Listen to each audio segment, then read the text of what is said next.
you catch my girl legs open, better smash that. Don't be surprised if she asks where the cash at. Let's talk about what they don't want you to talk about. On the Nicoleone Show, Blog Talk Radio, Monday through Friday, 12 noon Eastern Standard Time, or GeorgiaGospel.com. WGAG Radio. I'm with you. Rewind it down if you want. Okay. All right. So we got like 4 minutes remaining before we go into overtime. So y'all know the number 347-884-9239 to go to the after party, Georgia Gospel, whatever y'all plan on goddamn doing around this motherfucker. You want me to go back to the you want me to go back to 6? To where you started, Don. I'll go back to 6. Okay. Nah, fuck that. I'm going to go back to 5, where we stopped at the power of necromancy. So I go back to 5, where it says, according to a law of nature, in the code of the opposites, there must be those who represent the universe in life and those who represent it in death. Because of being, because a being... I thought you was letting me in, Don, when you said, okay. I was just I was say saying that's okay because I get it. Okay. Oh, okay. It was a comma, so I used the okay for my comma.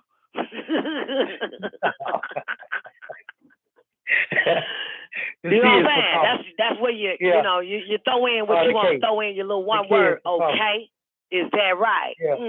Yeah. Okay.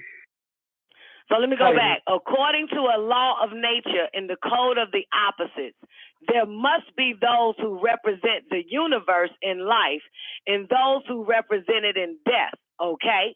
Because a being who represents life by nature cannot really represent death also. For the formula of life is the opposite of the formula of death. Therefore, since the prime mover in matter was non-ether, who put matter in the orders called universes, it stands to non-reason that those original living beings in the universes would naturally represent the living universe. And those original living beings were woolly-haired Ethiopian pygmies and their descendants called Tarkine. Hence, mankind represents the universe in death, which is evolution. Now we on to 6. This is the part. Well, actually it's 7. But 6. Just like any other living being, the universe is born, grows, matures, gets old, and declines into death. And that death is evolution. That's the coming of the zodiac, 6 ether. That's the coming of the zodiac into power in person of original man. So he made a difference between original living beings and original man. The coming of the zodiac, 6 ether, into power in person of original man and other death-dealing animals. Death takes the form of animal beings. Original man is the Phoenician, Indian, and Mongolian peoples. Mongolians are people like Chinese and Japanese. 7. Mankind evolved from anthropoid monkeys who inhabited Indonesia on the equator. The summer season represents life in nature, and the winter season represents death. The monkey is one of the winter seed that came up as death out of the waters of Indonesia when the universe died. Since the Ethiopian, who is life by nature, could not represent physical death by nature, check it. Mankind had to evolve from monkey for the purpose of supplanting the Ethiopian so that death could reign and rule in its time and season. And this is evolution. That's where we stopped at. Wonderful. That's excellent. That explains the monkey shit. Okay. Yeah, and remember on the Planet of the Apes, they hate being called monkey. You know that, right? They'll kill you if you call them a monkey because they know they ain't a monkey. But this some deep ass shit. So we got 90 seconds. We about to go into overtime. I'll let y'all talk because the little British bitch cuts me off when I'm talking. Okay. That just made so much sense to me. I was just thinking about to these, hate to say it, but to these NOI cats, and when they refer to themselves as the original Asiatic black man, it makes perfect sense why they praise the Indian, you know, and the Mongoloid types. And yeah, that really put a piece to the puzzle together for me on that level. Say that again now? Yeah. About the original man? Yeah. Fucked him up right there, didn't he? Yeah, right. That's it. They fucked a lot of these heads up with that original. And you know, that shit is in all caps. Like, let's get this in our heads. That shit is in all caps and bold. Original man is the Phoenician, the Indian, and the Mongolian peoples. and it speaks to why he speaks in a manner which he do to his congregation, that original Asiatic man theory. Don't say to his congregation, say his students. He's a teacher. He's a teacher, okay. Yeah. I just said that just put a piece of the puzzle together for me on that level. What you just read. Yeah, but see, know, they right? keep you locked in the spell, because if you're not like a traditional religious person, if you don't believe in Islam or Christianity or any of those, you in the next spell, which is evolution, you all came from monkeys. Mm-hmm. Both of those are...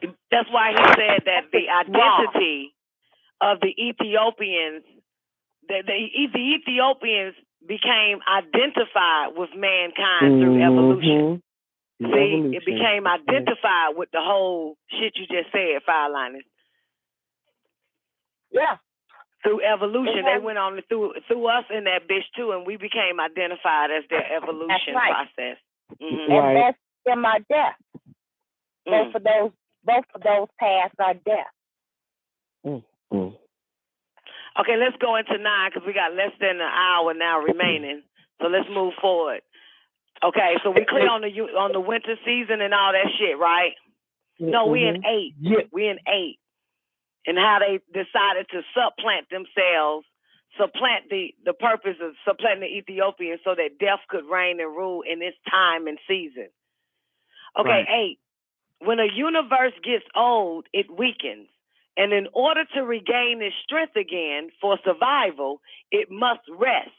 That is, go through a long period of loose relaxation. Relaxation from its highest standards, which require the greatest concentration of its best energies. Damn. So, shit. Relaxation forms its highest standards. And he called it a long period of loose relaxation. Wait. This is some interesting shit. When a universe gets old, it weakens. And in order to regain its strength again for survival, it must rest. That is, go through a long period of loose relaxation. Relaxation from its highest standards, which require the greatest concentration of its best energies. After the rest, guess what it's called? Evolution. Right. After the rest, called evolution, it is able by nature to regroup its energies and pull itself back to its highest standard and greatest existence, which is the summer of the universe. That's some powerful shit. That's the same shit I fucking do when winter comes. I just do long periods of loose relaxation. Relaxation, right. I don't do shit. Hell yeah, I don't do nothing. Don't call, don't ask for no book. Don't motherfucking ask me to do anything extra. I don't do a goddamn thing. Look, for real, because winter is death for me. That's some straight up, that's some ugly, nasty shit going around this motherfucker. Who can live in this shit?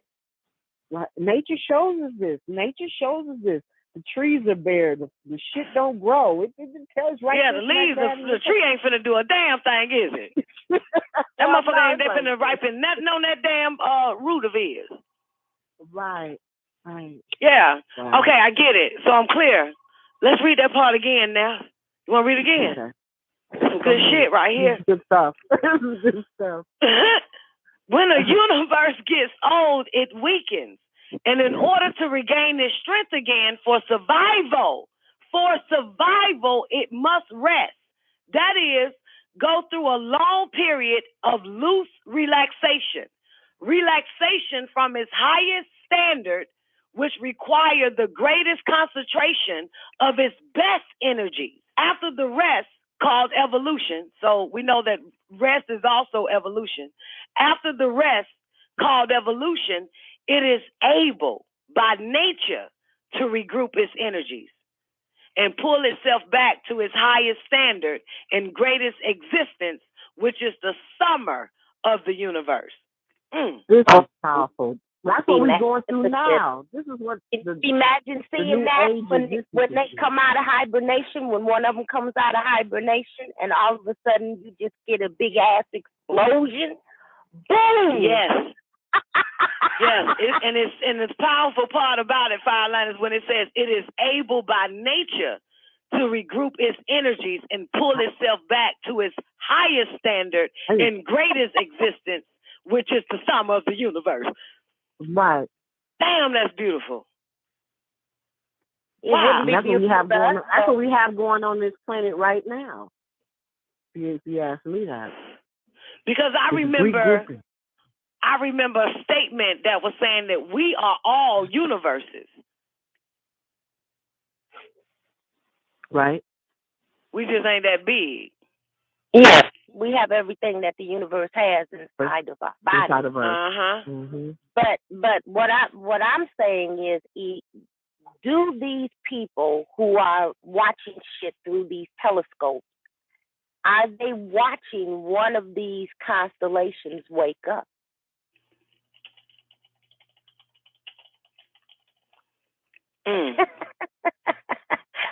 But that would be some shit. That's some shit right there. Imagine that shit. And I know they are. You know, when something comes out of hibernation, they come out slowly, right? They just don't wake up and jump up, right? They come out slowly. So you would have to see those stars that are making up that constellation start moving apart. Incredible.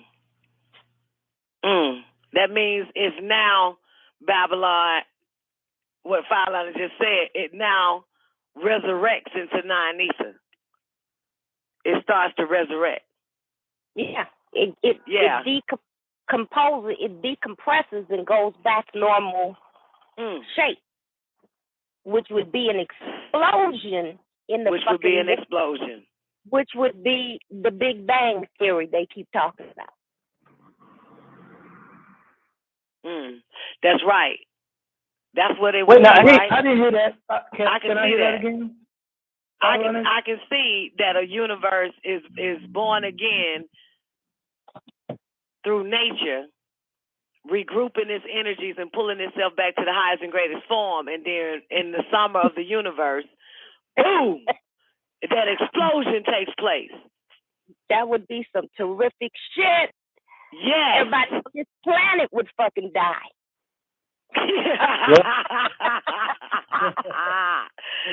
Oh my goodness. Let's go to 9. The winter season, we're still in the winter of the universe. So the winter season of the universe produced the chimpanzee monkey. The winter season of the universe produced the chimpanzee monkey, and a branch of the chimpanzee evolved into the Phoenician race. The Phoenician race. An East Indian type of people who occupy the northern regions of Africa and certain portions of Asia, especially Western Asia, who are known today as Arabs. This people in the time past represented the sun god for Leviathan, the zodiac, which is 6 ether. In time past, the chief god of the Phoenician were called Elyon and Ra, but are called Allah today, and were called Zeus by the Greeks, and Jupiter by the Romans, and Marduk or Anu by the Babylonians. Did we get that? Ooh, that's some heavy shit. Everybody clear on that? Everybody sleep? No comment, huh? Ha! What, you didn't get it, Trinity? Let's do it again. The winter season of the universe produced the chimpanzee monkey, and a branch of the chimpanzee evolved into the Phoenician race, which is the East Indian type of people who occupied the northern regions of Africa and certain portions of Asia, especially Western Asia, and are known today as Arabs. Arabs, their God is Allah. This people, in time past, represented the sun god for Leviathan, the zodiac, which is 6 ether. In time past, the chief god of the Phoenicians were called Elyon. I'll spell it Elyon. And Ra, but are called Allah today. Allah today. And were called Zeus by the Greeks and Jupiter by the Romans, and Marduk or Anu by the Babylonians. 10. 6 ether is non-ether in death. Just as mankind is Ta, P-T-A-H, in physical death. In count 1, which we did on Neff's show Friday, we define non-ether as the combination of all existing gases and chemicals. Like non-ether, 6 ether is conscious gases. Like non-ether, 6 ether is conscious gases, but 6 ether is not the complete combination of all gases and chemicals, meaning it is void of the gases and chemicals that are necessary for universal life because it lost them through age and exhaustion. This is how non-ether became 6 ether by the nature of nature. The zodiac is 6 ether in the atmosphere of the universe and in animal flesh and blood. Again, 6 ether is non-ether in death. The sun emanates non-ether during the universal summer, which is the universal life, and 6 ether during the universal winter, which is universal death. Ether is conscious fire gases. 11. The winter season of the universe produced the gibbon monkey. That's spelled Gibbon. You can talk on your phone, you can text on your phone, you can do everything else on your phone, but you can't. Give us a second, real quick. Okay, so the winter season of the universe produced the gibbon monkey, and a branch of the gibbon evolved into the Indian race. Are we clear? A branch of, now we went through the chimpanzee, is it the chimpanzee we just read? Yeah, a branch of the chimpanzee evolved into the Phoenicians. Okay, now we're into the gibbon monkey, and a branch of the gibbon monkey evolved into the Indian race, the type of people that live in India and Pakistan, and their descendants on other parts of the planet. Now, Phoenicians and Indians have crossbred down through the years, and many American Indians were crossbred with Mongolians. Like the chimpanzee and orangutan, the gibbon came forth from the waters in Indonesia on the equator approximately 18 million years ago. Like the time the chimpanzee and the gibbon, for their respective developments into a race, a branch of the orangutan also took 12 million years to evolve into a physical, erect people called the Mongolian race. This is heavy. Mongolians are people like the Japanese and Chinese and their descendants in other parts of the earth.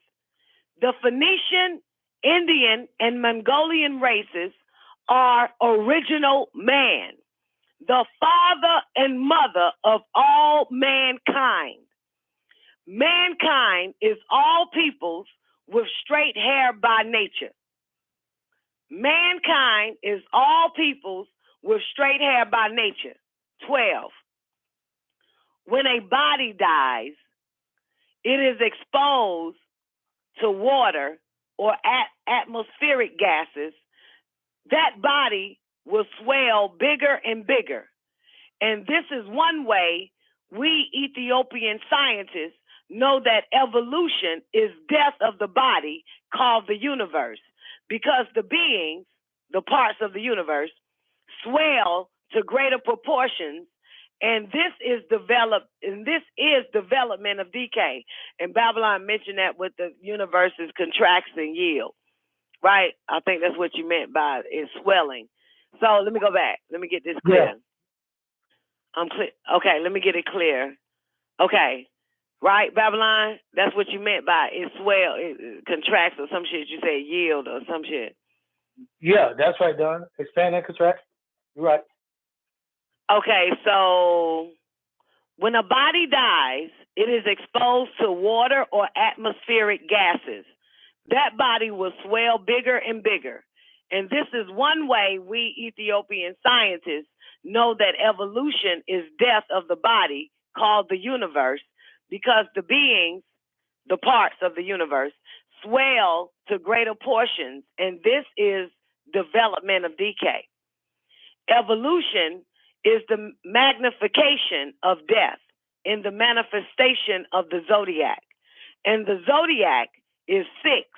And 6 is the animal world and its powers, including mankind, which is king of the animal world. I get it. Okay. We got 6 more pages. 13. The Phoenician race represents the sun for Leviathan. The Indian race represented the earth for Leviathan. And the Mongolian race, that's probably why they call Mongolian. And the Mongolian race represents the moon for Leviathan. And Leviathan is 6 ether, the zodiac, in the atmosphere of the universe and in flesh and blood called animals. That shit was incredible, right? The Phoenician race represented the sun for Leviathan.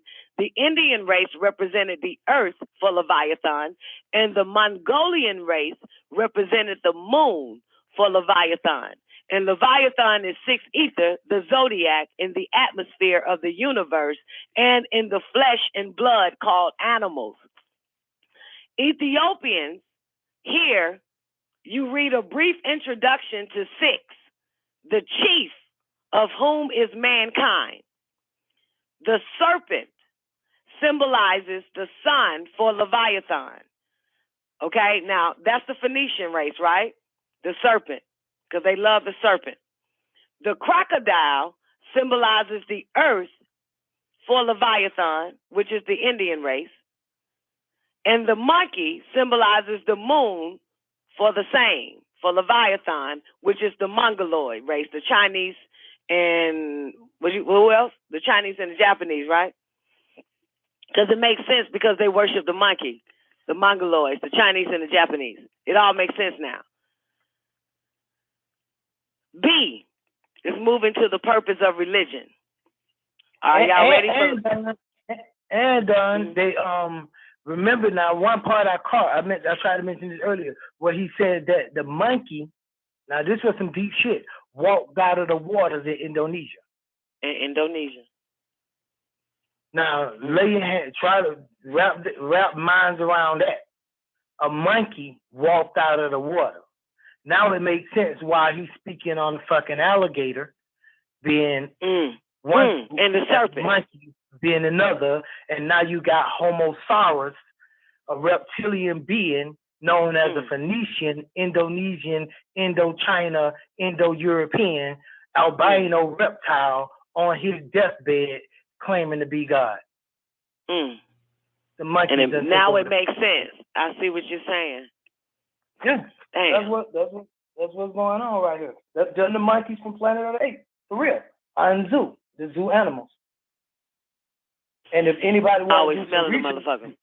Look where Indonesia at, and then see why he used the word original man for the Indian on the map. Look where Indonesia at, and then look where the Aboriginal Australian is, and then you'll see the split in the two from the original, from the monkey man in Indonesia to the original in India, and to the fucking Aboriginal in Australia. And you'll see those three, Indonesia, Australia, and India, splitting each other, where the monkey man split into two groups, being one black Hindu and one black Australian, and one with blonde hair 6 ether and one with dark hair 6 ether. And some of them moved up into what you call China, which mixed with the white man Russian. And there you go. That's the thing with them. Thank you, Babylon. Okay, let's get into the purpose of religion. B, the purpose of religion. 14. Oh, yeah. Oh, yeah. Oh, If yeah. one does not know the composition and nature of what he worships, for all he knows, it may be a monster. Scientifically, religion is the interference of the dead into the lives of the living. Let's do it again. What's the definition for religion scientifically? It is the interference of the dead into the lives of the living. Holla if you hear me. That's holler. That's strong. That's strong right there. Scientifically, religion is the interference of the dead into the lives of the living. The dead are those negative forces of nature who must oppress, suppress, repress, and subsist on living substances and living beings in order to survive. Six ether is the power of the dead because it is evolutionary forces that cause things to get old, die, and decay. Therefore, the prime purpose of religion is to spellbind people to do the will of the dead for survival of the dead. Therefore, the prime purpose of religion is to spellbind people to do the will of the dead for survival of the dead. Religious worship increases the power of the dead and makes the dead stronger to cause more suffering and more death. And the more deaths there are, the stronger the dead get unless the deaths are neutralized and counteracted by new cycle gases, which is the revolutionary cycle gases. Was that too much? Was that too fast or too much or all at the same time? No. Welcome. Okay. Final time. Okay. Everybody clear on that. Okay. 15. Scientifically, the Bible is the universal book of the dead. Again, scientifically, the Bible is the universal book of the dead. Scientifically. And scientifically, religion is the interference of the dead into the lives of the living. Scientifically, the Bible is the universal book of the dead. There is no one in the Bible today who is living. Everyone in it is dead. And the beings, 6 ether and ghosts, that people of that Bible were talking about were dead. Hence, by all means, it is the book of the dead, and those who believe in it today are dead, mentally dead. Therefore, in your mental death, which is universal ignorance, it is the preacher's job to get you ready for physical death to make the dead stronger. I repeat that again. This is too fucking heavy. We should have had a private goddamn meeting on this one. This shit in too heavy. We should have did this in the closet. Man. God damn. Scientifically, just universal ignorance. Yeah, and it is the preacher's job to get you ready for physical death, to make the dead stronger. Everyone in that book is dead. And the beings, six ether and ghosts, that the people of that Bible were talking about were dead. Hence, by all means, it is the book of the dead. And those who believe in it today are dead, mentally dead. Therefore, in your mental death, which is universal ignorance, it is the preacher's job to get you ready for physical death, to make the dead stronger. Without a doubt, the Bible is the eulogy of the dead. Without a doubt, the Bible is the eulogy of the dead, and thereby those who believe in it are worshipers of the dead. 16. Jesus is six ether, and God is ghost, the conscious gases of death. The two are opposites of the same thing, Leviathan, the zodiac. One chief symbol of the zodiac is the cross, which comes from the word crescent and crocodile. The words cross and crescent refer to the moon, and the moon is six power. The moon is a dead universal body that supports the cemetery and multiplies negative forces called demons and monsters and ghouls. The word demon means dead moon. Look at it. D-moon, dead moon. The word demon means dead moon and dead mind. The word monster means moon star, meaning moon actor. That's deep, ain't it? A star is an actor. That's some deep shit. The word monster means moon star, meaning moon actor. The word ghoul means ghost soul. Let's look at the word itself, because it kind of makes it difficult if you can't really see the spelling. G-H-O-U-L. G-H-O-U-L. Ghost. G-H-O-U-L. Soul. Yeah, the word ghoul means ghost soul. The word monkey means moon key. The moon is the base of the dead. And because it is dead, it supports and magnifies death. 17. We got 30 minutes remaining. I hope I can get goddamn, this bullshit. 17. God is the dead. And this is why they say you cannot see God and live. And is also why they say you cannot see God until you die. God is ghost, the gases that the dead emanate. Six ether subsists on the living being and eventually destroys the living being. And when the living being dies, it becomes God as the ghost gases evaporate into the atmosphere. Wherever you see the cross, the dead is there. Either the physical dead or the mental dead or both. We see the cross on the church and the mental dead hangs out there. We see the cross in the graveyard and the physical dead stays there. Ethiopian culture does not support the dead. And this is why our ancestors burn dead bodies instead of burying them. Dead bodies multiply and emanate negative forces that must live on and destroy the living in order to survive. Ghouls, which is ghost souls, ghouls subsist on dead bodies and get stronger and more powerful to possess people and create diseases and cause people to kill each other. 18.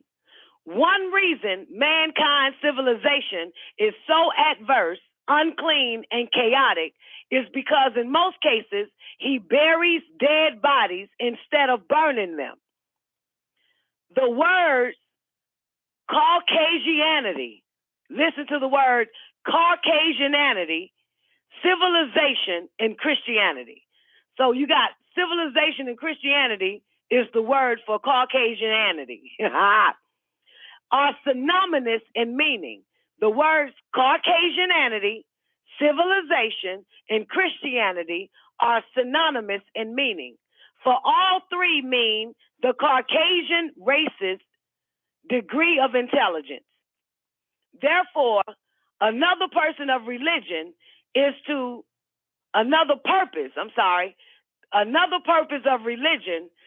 control the minds of the captive masses by keeping them ignorant so that the Caucasian, which means the posterity of the dead, can use them at will and exploit them for the benefit of the dead.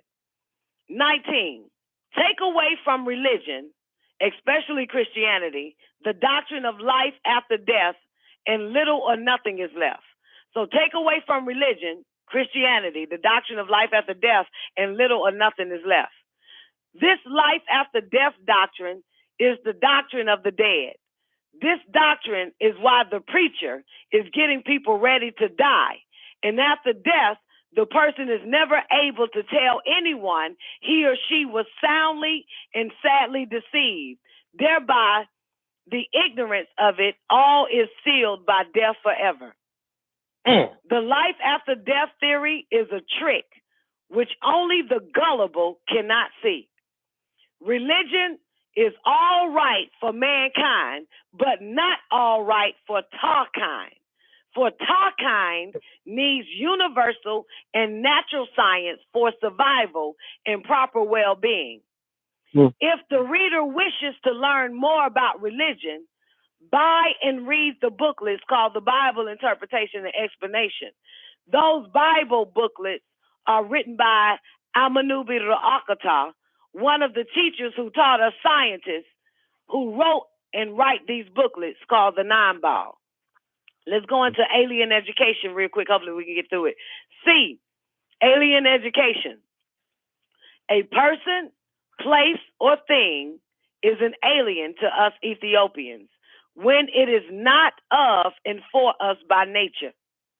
A person, place, or thing is in the nature of whoever or whatever created it. Is that clear? Alien education. A person, place, or thing is an alien to us Ethiopians when it is not of us and for us by nature. A person, place, or thing is in the nature of whoever or whatever created it. If the Ethiopian has or is receiving education which has not been created by his and her own kind, while that kind is in its right mind, that education is alien and destroys our identity and upright way of life by nature.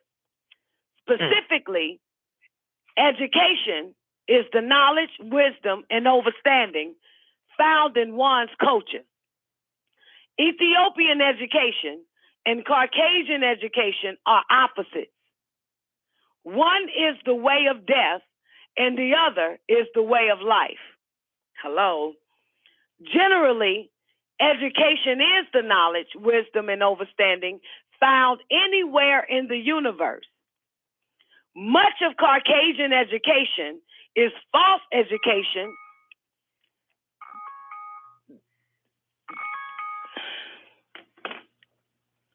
Much of Caucasian education is false education designed to deceive the captive.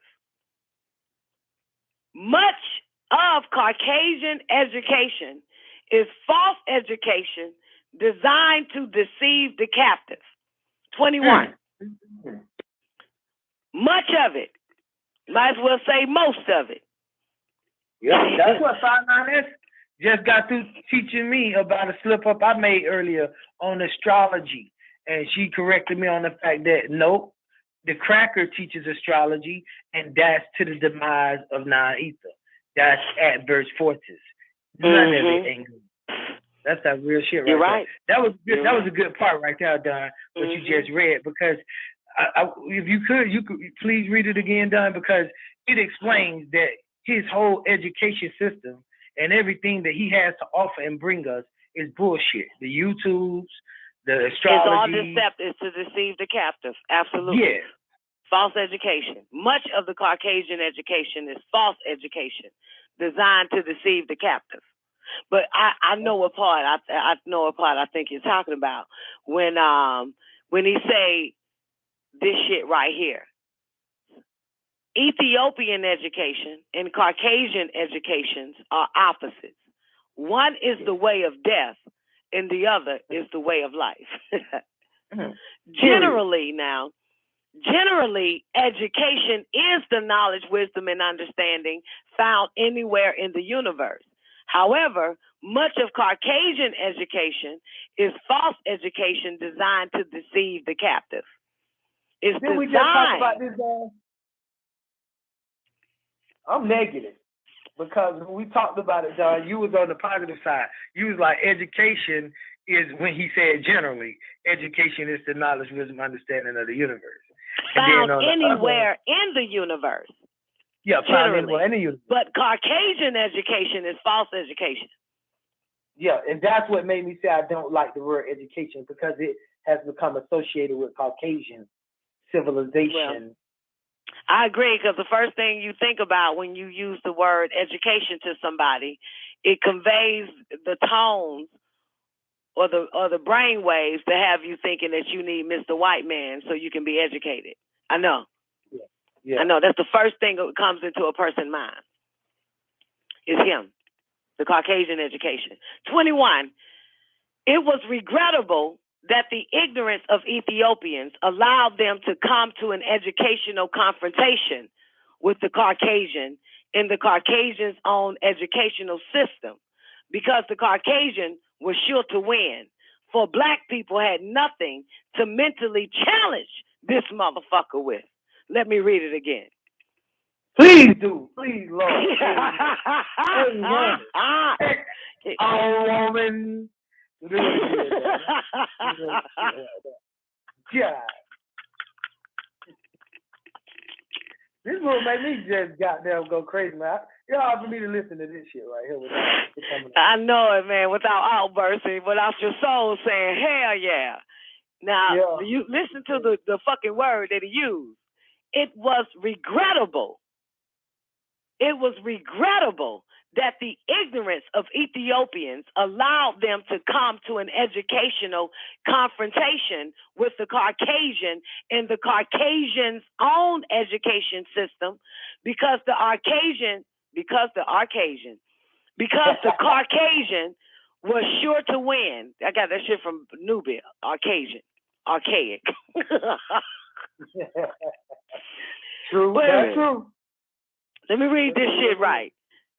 Take 4 on this shit. It was regrettable that the ignorance of Ethiopians allowed them to come to an educational confrontation with the Caucasian in the Caucasian's own educational system, because the Caucasian was sure to win, for black people had nothing to mentally challenge the Caucasian with. For an example, there is nothing a Negro knows which a Caucasian somewhere does not know. Let me repeat that again.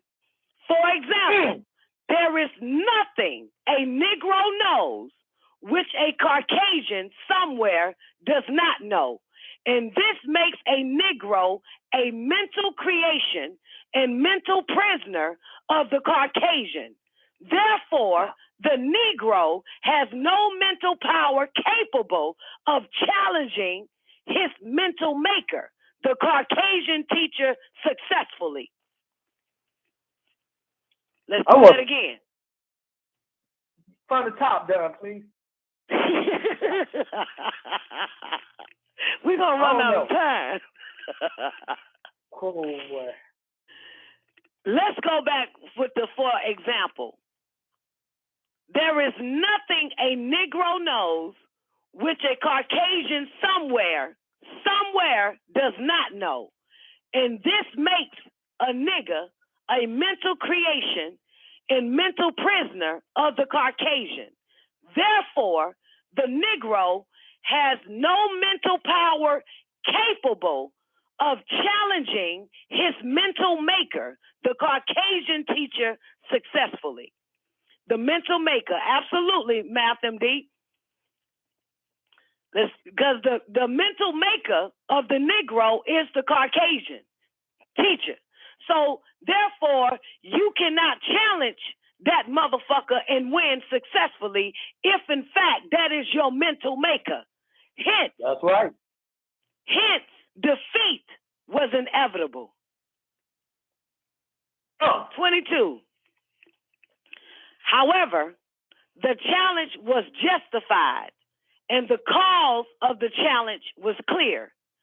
Ethiopians saw that their children were being pushed through the schools and learning little or nothing, and had reason to think that this negligence in education was being done intentionally by Caucasian teachers.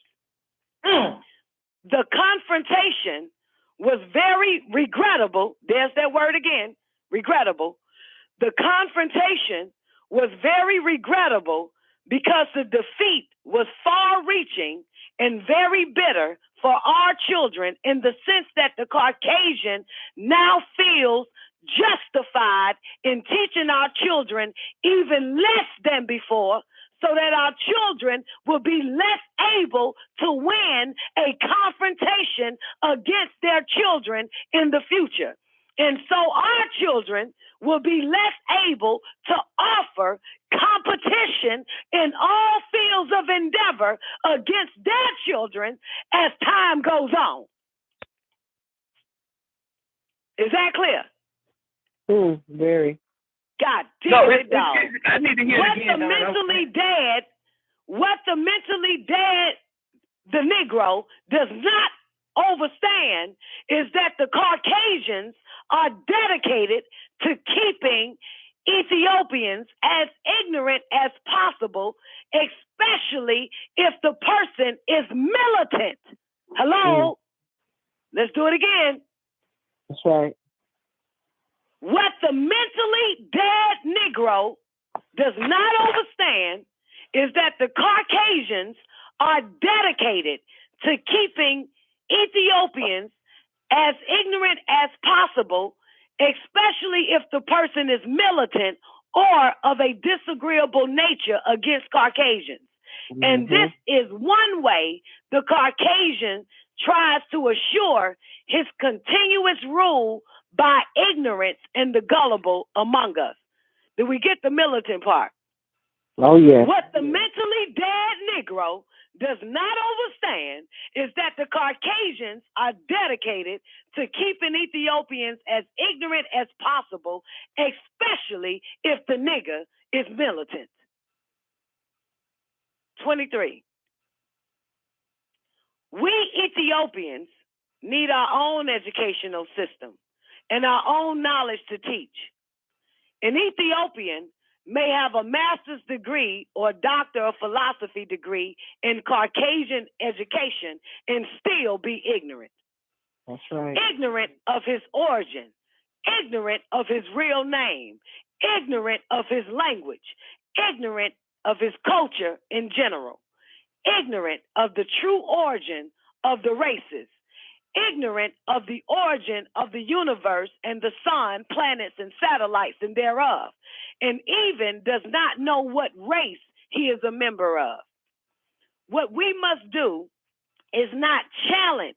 Listen, what we must do is not challenge the quality of education which the Caucasian offers, but challenge what he offers. I will do that again. What we must do is not challenge the quality of education in which the Caucasian offers, but challenge what he offers. You gotta find the fucking flaw in his science, mathematics, or whatever the fuck it is, and point it out. You gotta show and be able to challenge this motherfucker on his ground, in his laboratory, and show that he is not the fucking master. You can't do that. Step the fuck out the way. Step the fuck down. Sit the fuck down. Tell it. What he offers is usually, check it, what, now, say, Don, what he offers. What does he offer, Don? What he offers is usually a lot of fucking lies, unless you are able to give the true meaning to his lies. What he offers is usually a lot of lies, unless you are able to give the true meaning to his lies. You get it? For an example, the Caucasian writes that George Washington never told a lie. It is true that Washington did not tell a lie. You see it? Because he told many lies. Many lies. That's right. It was not just one. Right. A means one. Caucasian quality education is still stigmatic education for Ethiopians. For Ethiopians and Caucasians are opposites by nature, and thereby have opposite natures, and therefore should receive opposite education. What we Ethiopians must do is search nature. Listen, what we Ethiopians must do is search nature for its laws and codes and way by which we must survive and strive, and write our own educational books and necessary information for our adults and our children. 24. One purpose of these booklets, known as the 9-ball, is to set the stage and outline the facts and procedure necessary for restoration of our Ethiopian culture, our own way of life. The restoration of our culture will make us masters of our own destiny. The Caucasian race is dedicated to keeping Ethiopians mentally dependent. For mental dependency maintains physical and economic dependencies, and economic dependency presupposes alien exploitation. Never forget that the Caucasian Jew is a member of the Caucasian race, and therefore his nature and purpose are the same as that of other Caucasians. Exploitation of darker peoples through world domination, living on and suppressing darker peoples via the crude and cruel doctrine of scapegoatism. 26.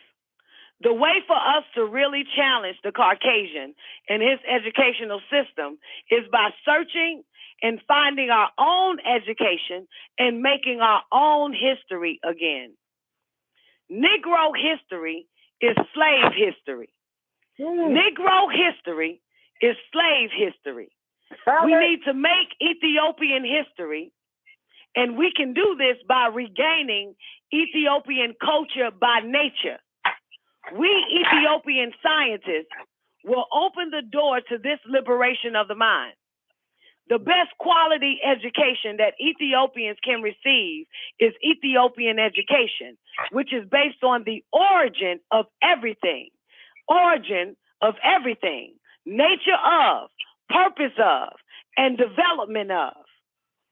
Ethiopian education follows the dictates of the laws and codes and way of nature in which we are grown and by which we must exist. This real education is called knowledge.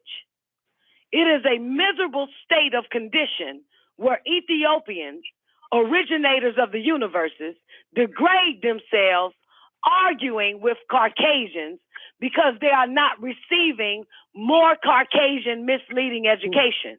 I agree, going to the school and all that, saying y'all ain't teaching our children. Yeah, that's because I actually argue with them, saying we want more misleading education for our children. This is like saying you would like to be a better slave or captive. Okay, we got 4 more pages and we got less than 10 minutes remaining. Let me see if I can knock this out. Or we can stop here. No, I'm gonna keep going. Fuck that. So 12 we years left of the slavery, education system, and now we're about to go into how to economize. Let's knock this shit out. How to economize. D, 27. Just as Correct information is the foundation of mental life. Proper economy is the foundation of physical life. I repeat that again. Just as correct information is the foundation of mental life, proper economy is the foundation of physical life. The mental controls the physical. Of course, to economize means to buy only what you need. Let's do it again. To economize means to buy only what you need.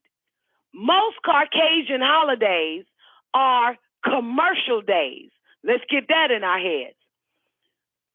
And they are designed to drain the poor and ignorant of the little finance that may have been left from paying bills. Most Caucasian holidays are designed to make the poor poorer and the rich richer. We are Ethiopians. Forget about Caucasian holidays. And as events happen among us that presuppose in Egypt, forget about the holidays. Forget about Caucasian holidays. And as events happen among us that presuppose an Ethiopian holiday, we will declare it. In other words, we must create our own holidays as we reach the stages of progress in life that warrant such declarations.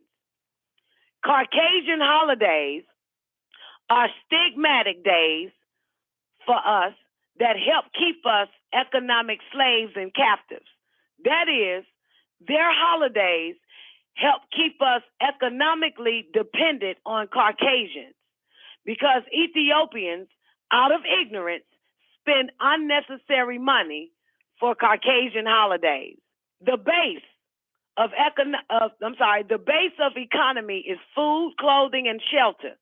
Therefore, proper economy is proper food, proper clothing, and proper shelter, the necessities of life. Anything other than sufficient food, clothing, and shelter, and the tools and means necessary to get and maintain these necessities is a luxury. Now, people or race striving and struggling for liberation cannot afford luxuries. For all our excesses or for all our excess powers, which is economical, financial, scientific, and educational, and otherwise, should be pulled and directed toward making our communities and race independent and self-sustaining. The Caucasian is not selfish when it comes to his children. Let's repeat that again. The Caucasian is not selfish when it comes to his children. The Caucasian says that if he does not reap the harvest of his works and plannings, his children will, because he knows his future is his children. We must secure our future, and our future is our children too. 29.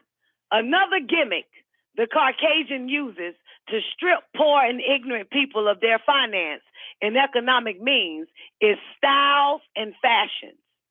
We are Ethiopians, and we must forget about Caucasian styles.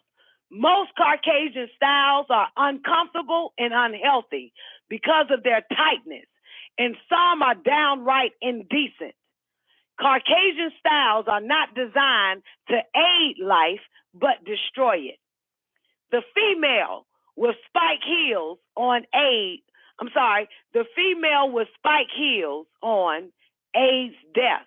Her tight girdle and other tight wears, and the male tight belt and tight tie are not designed to prolong life. Tight clothing causes poor blood circulation and thereby circulatory problems. Hello? Caucasian styles and fashions are mainly for lewd and commercial purposes and to be different from other races. Some Caucasian styles excite the male into sexual slavery, by which means Leviathan, or the Zodiac, uses to keep the captive's mind preoccupied and diverted from pursuit of liberation and well-being. 30, we must learn to buy only that which we need. We cannot afford the luxury of that we want, and liberate ourselves from financial and economic slavery and captivity. We owe this economizing for liberation to our children who are our future. Our children deserve a free and equal future, for they had nothing to say about their being born into this world of adverse forces, bent on keeping them mental and physical captives by all means. To do less than what we should and what we can for our children are doing them injustice and disservice. In other words, to do other than our best for them is most unfair to them. 31. We Ethiopians must create our own styles designed for comfort and simplicity. We must not let the Caucasian influence us on what we should get to wear or how many we need. We only need to be clean and neat and comfortable as far as clothing is concerned. We must not let the Caucasian influence us on what is best for us to eat. He may tell us that pig is all right to consume, but we know that pig is a diseased animal by nature who possesses poisonous flesh. By nature, hogs produce trichina worms, which cause disease called trichinosis. We must decide for ourselves what is best for us to eat and how much, and cook it in the way that it is best for health. This way, we save money for other vital purposes and at the same time save lives. 32. We are not going to finish this. So we'll stop at 32. If y'all can remember, we'll stop at 32 in economy. And so remember that. We stopped at 32. Y'all got to remind me in the new day. And we'll finish off. As a matter of fact, I'll go back up to the top of economy. Okay. And the second count. So we'll do part 2 later on. But the man of the hour is up next. And so y'all have an awarding day. May heaven shine upon you. Look at the air. Look at the hang time. People always debate it. Who's the greatest player of all time? Dumb question.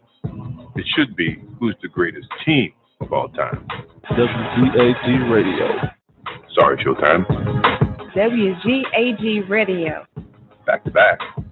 WGAG Radio. First three-peat. WGAG Radio. Even with the flu. The WGAG Radio. No push-off. WGAG Radio. And my favorite. Radio. Tough to beat that. What? You think there's someone else? Prove it.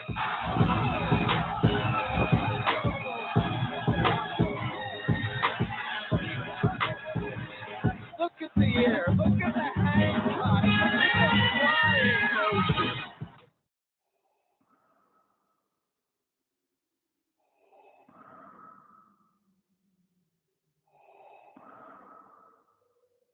If you only knew the power of the dark side.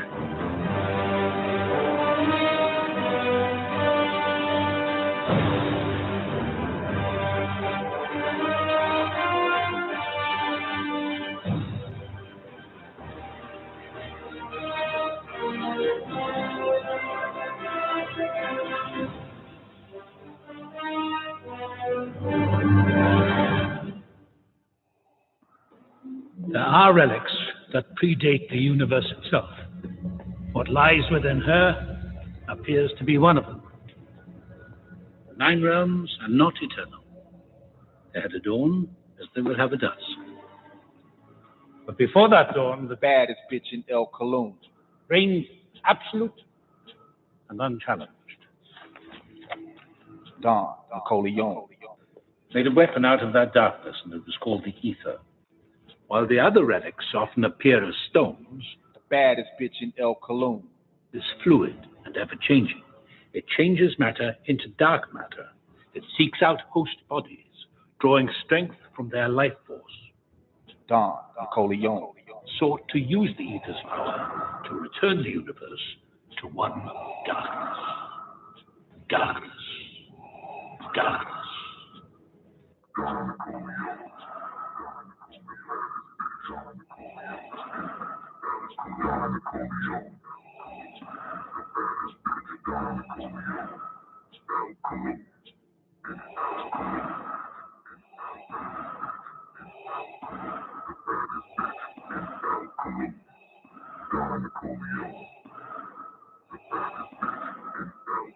You underestimate the power of the dark side.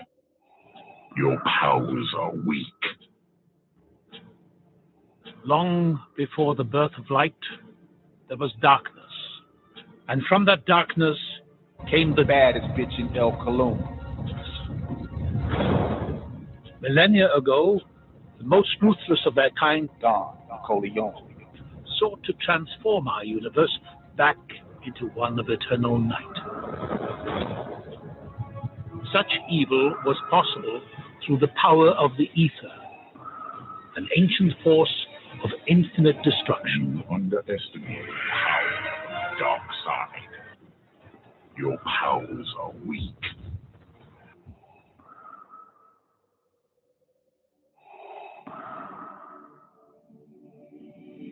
It is your destiny. You have failed me the last time and time.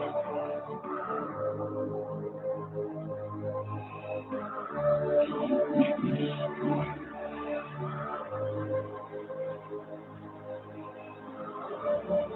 you are not C.I.A. yet. Baddest bitch in El Cologne. Baddest bitch in El Cologne. Baddest bitch in El Cologne.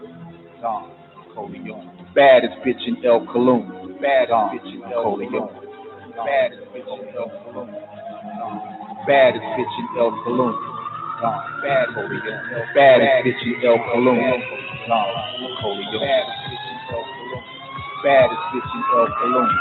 Don Nicoleone. Baddest bitch in El Cologne. Don Nicoleone.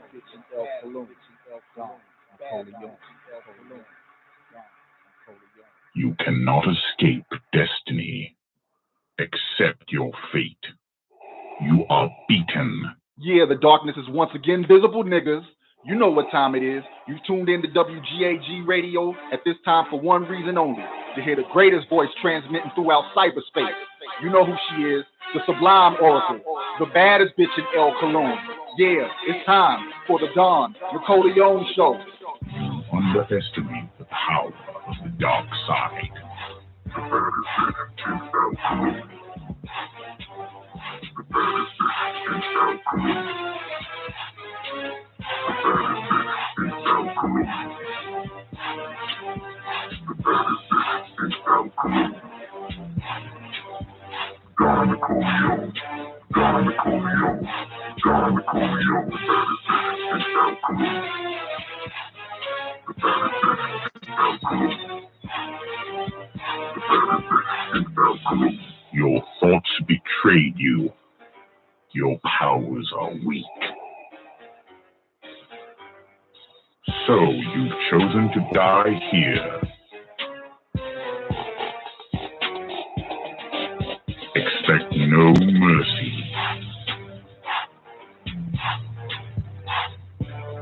There is no escape. You cannot escape destiny.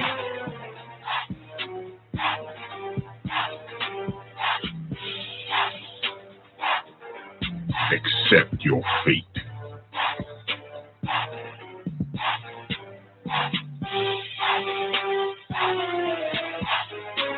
You are weak.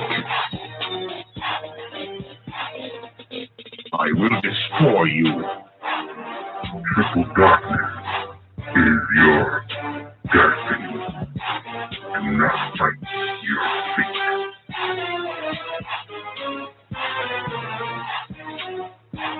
You are beaten.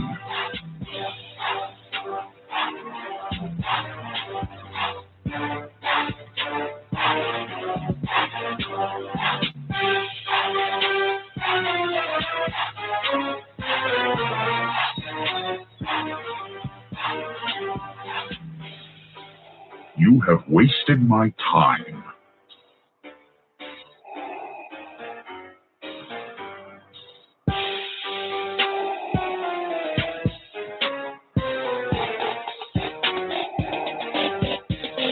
This is the end.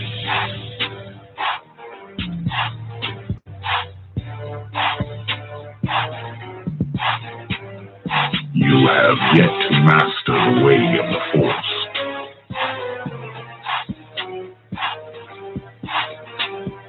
Don't underestimate the power of the Force.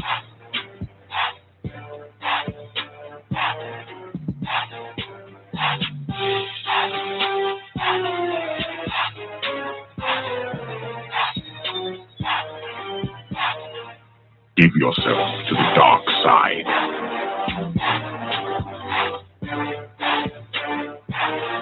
It is useless to resist.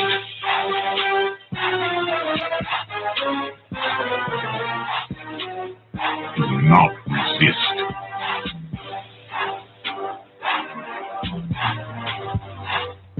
Unwise. This is the end. If you only knew the power of the dark side. Give yourself to the dark side. If you only knew the power of the dark side. Give yourself to the dark side.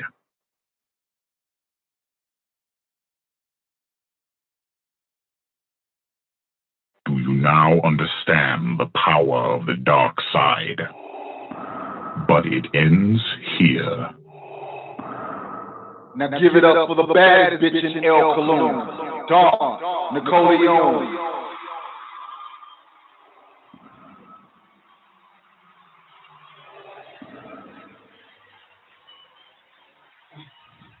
You know, it's like that, being the baddest bitch in El Cologne.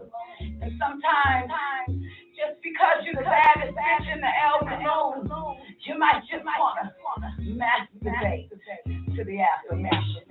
I do a cool tackle that's why I don't be by more El Cologne. I need a fee, I shook show El Cologne. Why cool, I shook is the CD. And new Farugan show El Cologne. Why El Cologne is the Farugan show me. Ania Wahed Ma El Cologne. Why El Cologne is the Wahed Ma me. Any Akilu and Jihu Kama Farugan Shell El Cologne. Waku Kama Farugan. Any Akilu Akwenu Kul Dik Ani Aksilu Fi El Cologne. Kama Kafiza Izulia Amadu Fi El Cologne. Ania Kabaha Wahud El Cologne Izu Ania. El Cologne Yakilu Any Akilu. El Cologne Yatnalu Any Abnalu.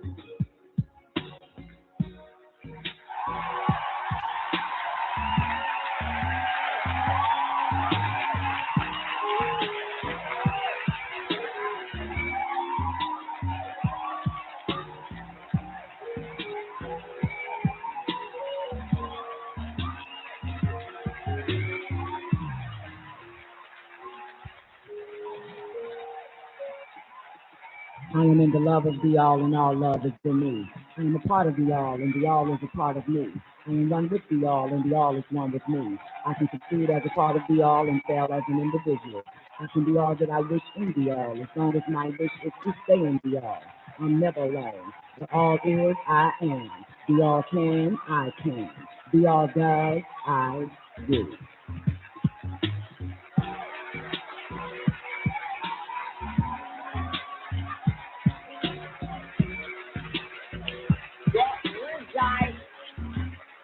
El Cologne, baby. Welcome everybody to the Don Nicoleone Show. You already know how we do it. 12 noon Eastern Standard Time, Monday through Friday. That's on WGAG Radio, baby. Please believe it. Great day to everybody tuning in. Special shout out to the people on the call lines. You need to call in number. The call in number is 515-605-9828 or 425-569-5274. Tell me y'all enjoyed that L's Holy Tablet show last Saturday. Day before yesterday, shouting, man, great day to everybody that stayed up with us, man. Damn near about 7 in the morning. Eastern Standard Time. The Son of Man show was yesterday, Sunday at 12, man of the hour. You already know, 7 days of God doggone week at 4 p.m. right after the Don Nicoleone show. And all the rest of the shows always at 4 Eastern Standard Time. But great day, everybody over there in the after party. Hope all is well with you, man. Great day, Bingy D. What's up?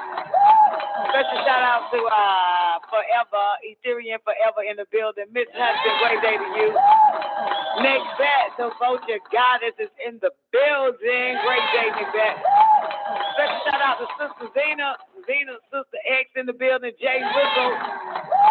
Great day, Newbie Rock Week 9. Hope all is well with you and yours. Cross over here to this Lockdown Radio again on YouTube. Holler at some of the inmates over there real quick. Got to show some love to Pebbles. Love in the building. Great day, Pebbles. Let's shout out to Mr. Somebody. I know somebody that knows somebody. Good to see you, babe. I didn't get your meme, by the way, with the one with, damn, it felt like I saw that shit before. With the one with Nas. And some chick by his side at the Grammys. I didn't get it either, so shit, I just left it alone. But anyway, great day to you, Mr. Somebody. Good to see you, baby. And whoever else over there on Lockdown Radio again, that's our we stream into that channel on YouTube. So subscribe, like, hit the bell button, click all. You'll be notified when we go live around here. WGAG do it like this all the time. Don't please believe it. All right, man, I got a few things. It is said, I'm pretty sure y'all seen it. Maybe we can chop it up, talk about it a little bit. But it is said that, yeah, man, Netflix done cut Will Smith off. What else? Bad Boys 4, they hold off on that shit. Listen, all these motherfuckers did to cut Will Smith off your shit. You ain't finna make no goddamn money. I'm trying to tell you that. You ain't finna make a goddamn thing. I'm telling you that now. So, yeah. So, it ain't like they kicked them out and putting somebody else in that motherfucker. You feel me? Nah, they just is on hold. No shit. Yeah, you gonna have to put that bitch on hold. God damn it. Y'all know y'all need Will Smith. Will Smith don't need you motherfuckers. Especially for Bad Boys. Right, newbie? The fuck? Like, who you gonna get? Ain't nobody finna watch that bullshit? Ain't nobody finna watch no goddamn Bad Boys 4 with some goddamn reject ass actor, man. Come on, man. Talking about Mike Lowry. What is you saying? So anyway, yeah, man, this shit hit on wing way, way left. So yeah, he had another something that they was getting ready to do or was shooting at the time with Netflix. Got something else and some old other type of shit. Yeah. Mm-hmm. What you got, newbie? These times, entertaining is a commodity. Will can do his own shit. Will got a page. He making money off the ass on. I be watching that shit. That's on YouTube. Will got a YouTube channel. I be watching all that shit. That nigga getting paid off that shit. The fuck nobody give a fuck, man. When you make fuck that shit. Anyway, they want to say, yeah, John, I saw that he resigned from the academy. What academy? What academy he go to?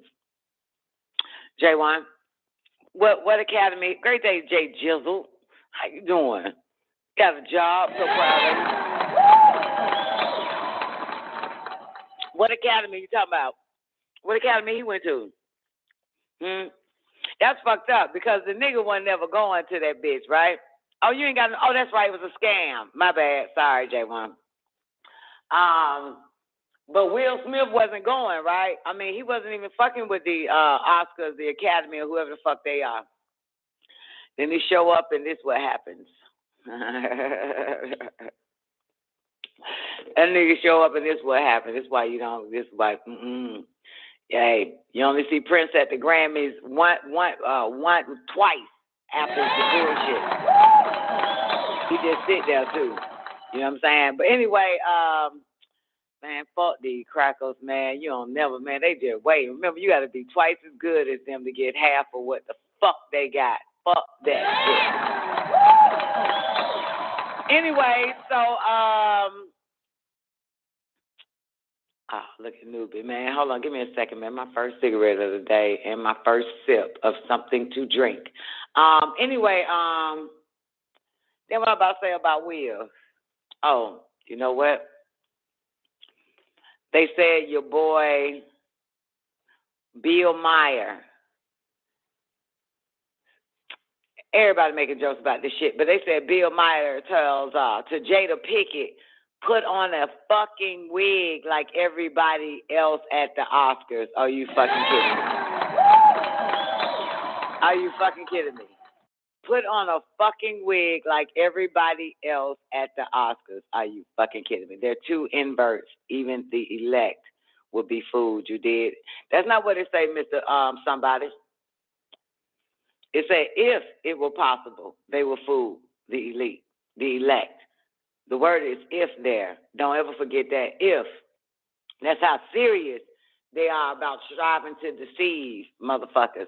Say they're going to be so goddamn good in a sense, if it was possible, they would deceive the elect. The word if is there. They'll never be able to deceive the elect. That word if is there. You know what I'm saying? And then you go on, it says, and the days have been shortened for the elect's sake, the electrified one. They ain't gonna be able to get a nigga. They ain't gonna be able to get a nigga. Gotta have that shit right, man. Nobody finna fool. Ain't nobody fool the elect, motherfucker. They got that proton flipped outside to electron, proton, electron. There is no motherfucking way. No motherfucking way. And that right, Nubian. Now, the moment we say it's fake, we win. No matter what it is, ain't it? We say bullshit, we win. Moment we win, as long as we say bullshit. Give a fuck how many motherfuckers believe bullshit. But the elect, first thing they say is bullshit. Bull motherfucking shit. Stage, fake, all that shit, every goddamn thing. Food, fake. Everything fake. Air, fake. Earth, fake. Everything is fucking fake. None of this shit is fucking real. That's the elect. Right there. All these motherfuckers are pretenders and liars and deceivers. Oh, shit. So anyway, okay, so I'm not going to play this damn dumbass clip with Bill Meyer. Talking about put on, hold on, y'all, give me a second. Talking about put on a fucking wig like everybody the fuck else at the Oscars. Oh, man, they taking this shit way out of left, right? But I think I got something better. Y'all want me to play it? Y'all want me to do the Bill Myers real quick? Y'all want me to do the Bill Myers? Let me see if they got a video of him. Let me see. Yep. Toxic femininity. What the fuck am I looking at? Hold on, y'all. Let me click on this toxic femininity and check it out. Hold on, it's 3 minutes, unless it's a fucking 3-minute commercial. Oh, he has a monologue called Toxic Femininity. Let me see if YouTube gonna let us play it. Give me a second. Let me pull it up. Let's see if YouTube gonna let us play this old Toxic Femininity monologue. So let me open this up for y'all. Y'all want to see it? God damn, what up, Young Ty? How you doing, boo? All right, give me a second. I gotta pull it up. Damn, C.I.A. back in the damn news. Oh, he drops out of Coachella and taking Travis Scott with him. Okay. All right, here we go. Let me give y'all some footage of Bill real quick. Ah, man, I should click on the YouTube shit. Okay, here we go. Let's watch this bullshit on YouTube. It's 3 minutes. Let's see what they let us brave play this face. skip. I know we're all processing what happened at the Oscars. And I just want to say to Will Smith, look, I got your back, bro. Stay strong. April Fools, you're a dick. Oh, wow. You're on my side for once. Yes, it's April Fool. Look, I'm not here to humiliate Will Smith. He gets enough of that at home. But I will say this. Every single person in America the entire week was talking about nothing but the sucker punch heard around the world, right? So the whole keep my wife's name out of your mouth thing didn't really work out. Right? Can we at least say that? Boy. And the Oscars, wow, there was more action in that 10 seconds than the whole 3 hours of Power of the Dog.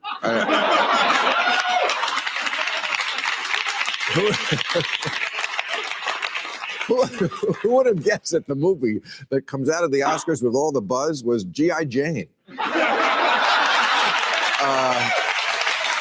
you know, also, I must say, comparing a woman to Demi Moore looking her hottest is not exactly the worst insult I've ever heard in the world. I mean, alopecia. It's not leukemia, okay? Alopecia is when your hair falls out.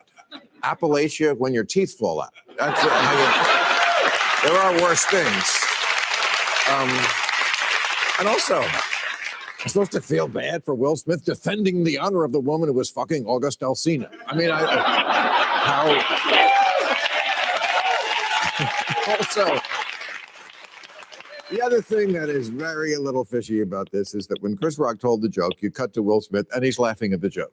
Right? And then he sees that his wife is giving him the stink eye. I blame toxic femininity. I do.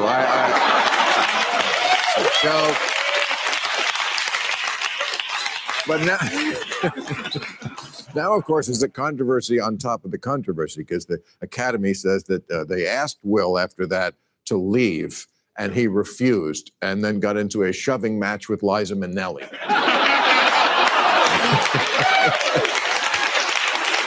So, I don't know who's lying, but the Academy's getting very stern now. The Academy says from now on they may ban Will Smith from ever coming back to the Oscars.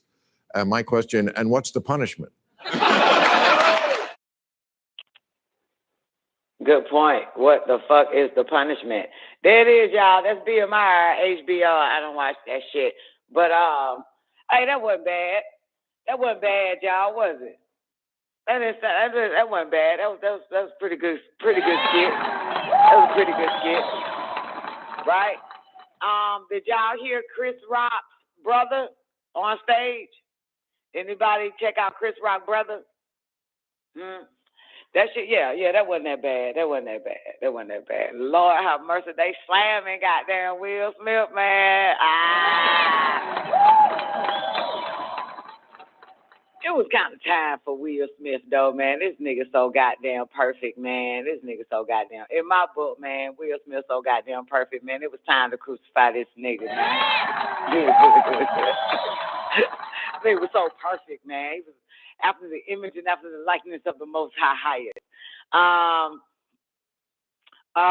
Let me see if I can grab y'all the hold on. I gotta be able. Let me see if I can grab y'all. Oh shit, we are not advertising goddamn HBO Max for $9.99 a fucking month. Let me take this shit off this goddamn screen. I ain't getting no money for that. Okay, damn, what else gonna say? Oh, let me see if I got a stand up with Chris Rock brother. Everybody don't even know this nigga name. We just say Chris Rock brother, right? Yeah. Yes, we do. Okay. Hold on, let me find Chris Rock brother.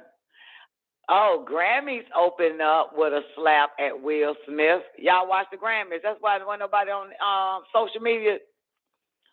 I want the social media was quiet. Everybody watching the Grammys, but they know how to keep you motherfuckers busy. Nah, fuck that. Let me go to the other computer real quick. Let me find Chris Rock brother, man. Nigga, hope it's funny. He better be funny with this shit. This nigga ain't funny, I'm be mad. Okay, give me 1 second. Let me find see if we got Chris. Okay, so here's what happened, right? I knew because I know you don't really keep up with this shit. So here's what happened. So after the Oscars, right? After the Oscars, you know, Chris Rock is also touring on comedy. Got him a little comedy tour going on. His comedy tickets was about $30 damn. After the slap, the shit went up to about $350 damn. Okay, you see this shit? Follow the money. So okay. So then let me find the brother, man. You know what? My bad. His name Tony Rock, me back. Ooh. Okay, then fuck it. Let me go to YouTube. Maybe they got it. I didn't see it, but I saw people posting. I saw people posting his stand up. Let me see. Tony Rock goes off on Will Smith, Jada at comedy show after slapping his brother at the Oscars. Okay, maybe this will do it. All right, give me 1 second. This is on YouTube, boys and girls. Hold on. Let me delete some of this shit.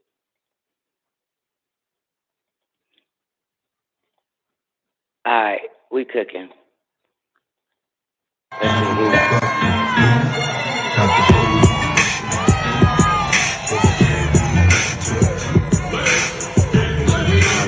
Let's see here. Oh, we can barely hear this thing. Raleigh, what up? Raleigh, what up?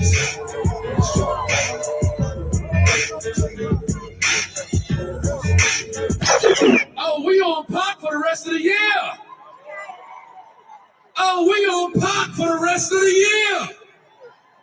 Let's set some ground rules right now, y'all. Let's set some ground rules. If I say anything tonight, anybody got a fucking problem with? You got one motherfucking option what you can do about it. Absolutely nothing. Because if you think you're gonna walk up on this stage, this ain't the motherfucking Oscars. And if you walk your ass up here, you ain't nominated for shit but these motherfucking hands.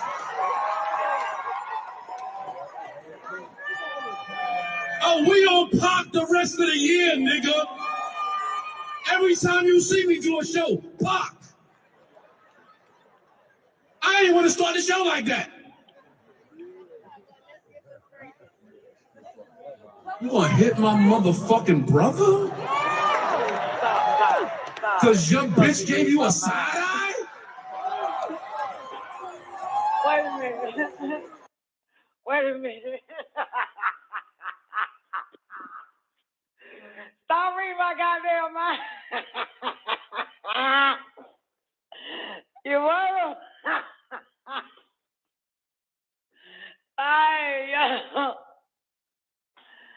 Oh my goodness, man. Oh man, I can't do this shit here, boy. I cannot do this shit here. I cannot do this shit here, man. Oh my, you gonna hit my fucking brother? Pop for the rest of the year.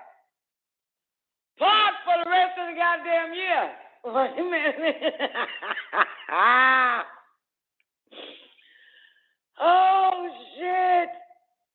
Oh, and what you gonna do about it, bitch? Go on stage and talk about it, right?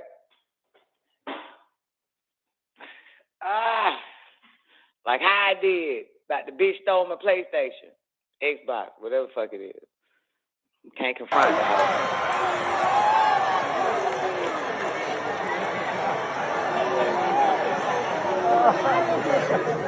Oh, it's a lot of rock brothers. Y'all ain't know it's a lot of rock brothers. It's 10 of us, motherfucker. You about to see all the rock brothers. You gonna be like, I ain't even know that nigga was a rock brother. That nigga a rock brother? That's a rock brother? I ain't gonna start the show like that, but I just wanna let y'all know that shit ain't gonna ride. That shit ain't gonna ride, nigga. I don't got a lot of shit to lose, nigga. Some more gonna have me on the tour regardless. Y'all might never see me on TV again, but now with that said, Raleigh, how y'all doing?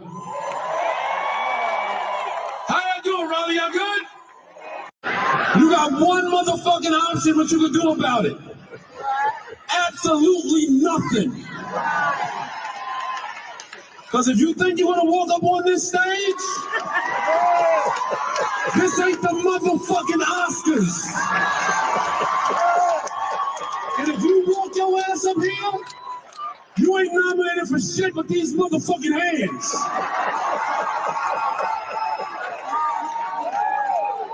Oh, we on Pac the rest of the year, nigga. Every time you see me do a show, Pac. I ain't want to start the show like that. You gonna hit my motherfucking brother?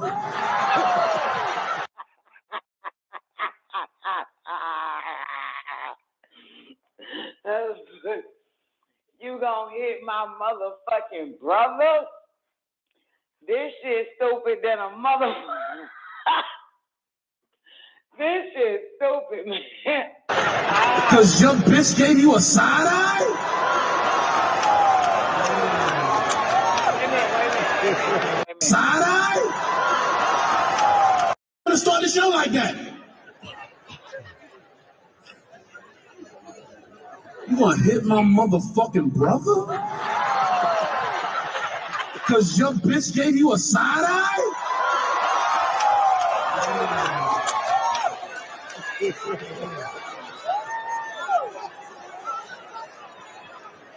Oh, it's a lot of rock brothers. Y'all ain't know it's a lot of rock brothers. It's 10 of us, motherfucker. You ought to see. Okay, so they also said, Nick, where you at? They his brother ain't funny, but Mike Epps was. Oh, so wait a minute, Zena. Mike Epps said some shit. Zena, Mike Epps said something. Hey, he ain't saying her name, is it? Her name must be copywritten. Jada. Can't say that name. Can't say Jada. Nick Zena, what the fuck? Mike Epps? Hold on. God damn, boy. Y'all know y'all keep a bitch getting up. I can't never sit down for a long time. Hold on. Let's find Mike Epps. Just for the hell of it. See what Mike Epps say. That shit is funny, though. It's funny because it's stupid. It's stupid because it's funny. Mike Epps. That's the no.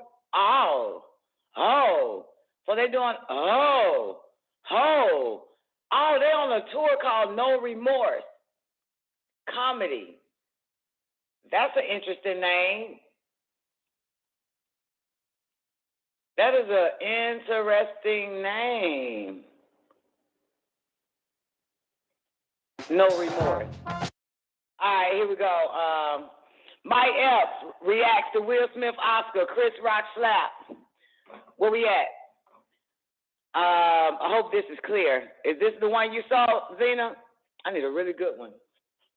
I don't know. I'm checking this shit out. I ain't got nothing else to do. It's Monday. Taking it easy.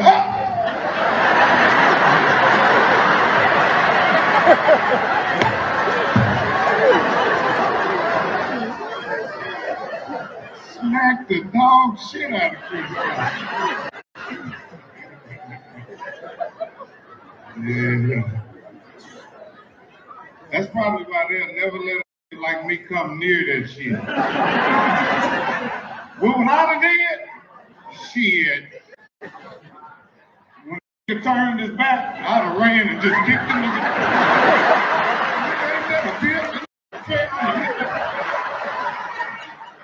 I'd have threw a chick and started all this shit in the dick. It was cool until she did like this. And they said, oh no, you were going to fuck my shit up.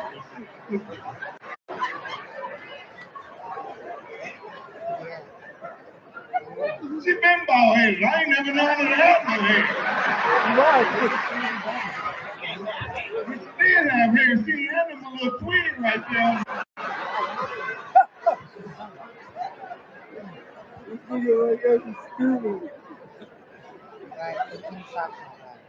I talk about everybody because my talk about me. My baby mama, them bitches had me on TMZ. Welcome back to the channel once again, fam. So this is a little new and a little different, I guess you could say. At least different than what most things are at this point revolving around this issue. But Will Smith was never asked to leave the Oscars after he slapped Chris Rock. All right, we already know all that shit. We saw the nigga shot it. Oh, there goes Entertainment Tonight. Oh, wow. Wow. By now, everyone's seen that moment from the 2022 Oscars. That was a greatest night in the history of television. Will Smith slapping Chris Rock across the face after the comedian made this joke about the King Richard star's wife, Jada Pinkett Smith. Jada, I love you. G.I. Jane 2, can't wait to see it. All right? Now a source tells ET how Chris is coping, revealing it's been an emotional week as Chris returns to work on his comedy tour. ET's source explains that while the Saturday Night Live alum is used to fame, he's never experienced it like this before, adding that there was a mob of photographers chasing him from his hotel to the theater in Boston where he performed on Wednesday night. Quote, there were even choppers following him. I don't have like a bunch of shit about what happened. So it became to hear that. I had like a whole show I wrote before this weekend, and I'm still kind of processing what happened. Chris performed 2 shows to sold-out crowds. Hold on, let me find this. Yeah, because the tickets went up. Hold on, let me find Chris Rock. Shit, is it stand-up? Damn, is it Chris Rock stand-up? Because they said the nigga was on stage crying. Is this it? The first thing you're going to do is... God damn, boy. Hey, Newbie, that's my tunnel right there. That shit that white girl doing right there. That's my tunnel. Fucking love that tunnel. Here we go. Weekend.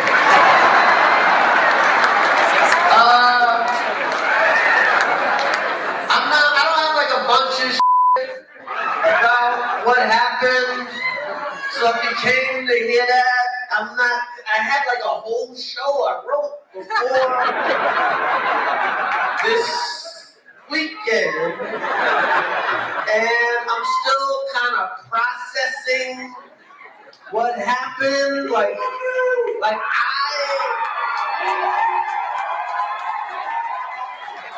so at some point I'll talk about that shit. And it'll be serious, it'll be funny. World!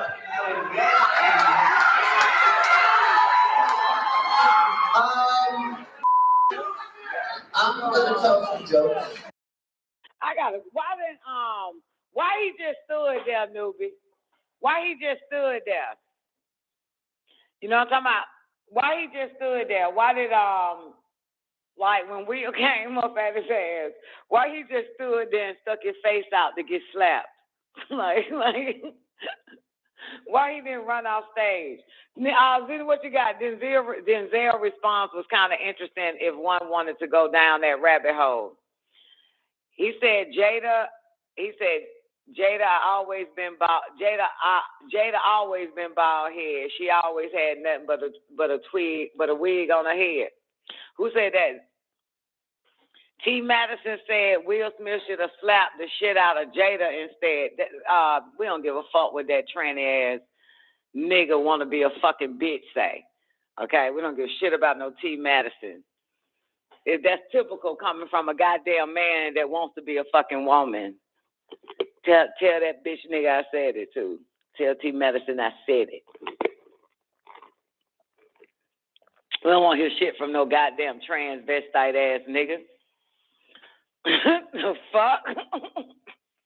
And this shit from this old Goddamn confused ass man. The fuck? Anyway,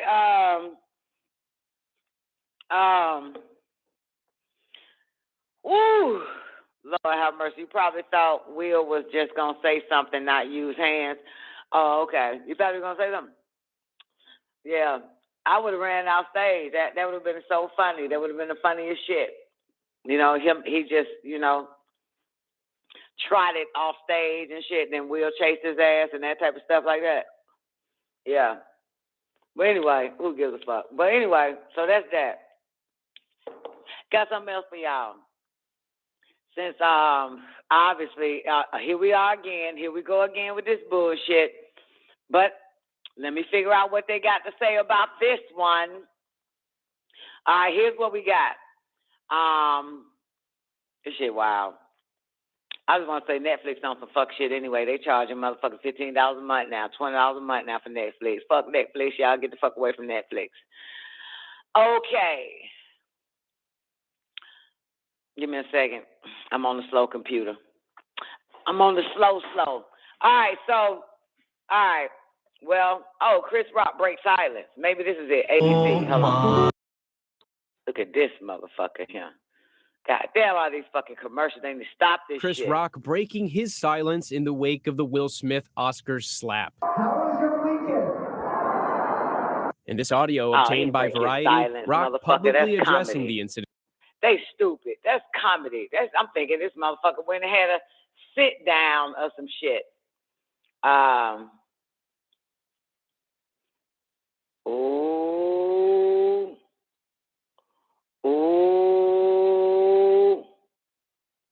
Ooh, y'all want to hear what Linnell said? On Vlad. Well, this comes to our next topic. Jada Pinkett and August Alsina. And then there's Will Smith. Throw it in there. Number one, do you consider August Alsina a snitch? No, because he didn't sign no non-disclosure agreement, apparently. No. I mean, there's a big thing about men kissing and telling. They think that make you bitch made. But this is a guy who was hurt.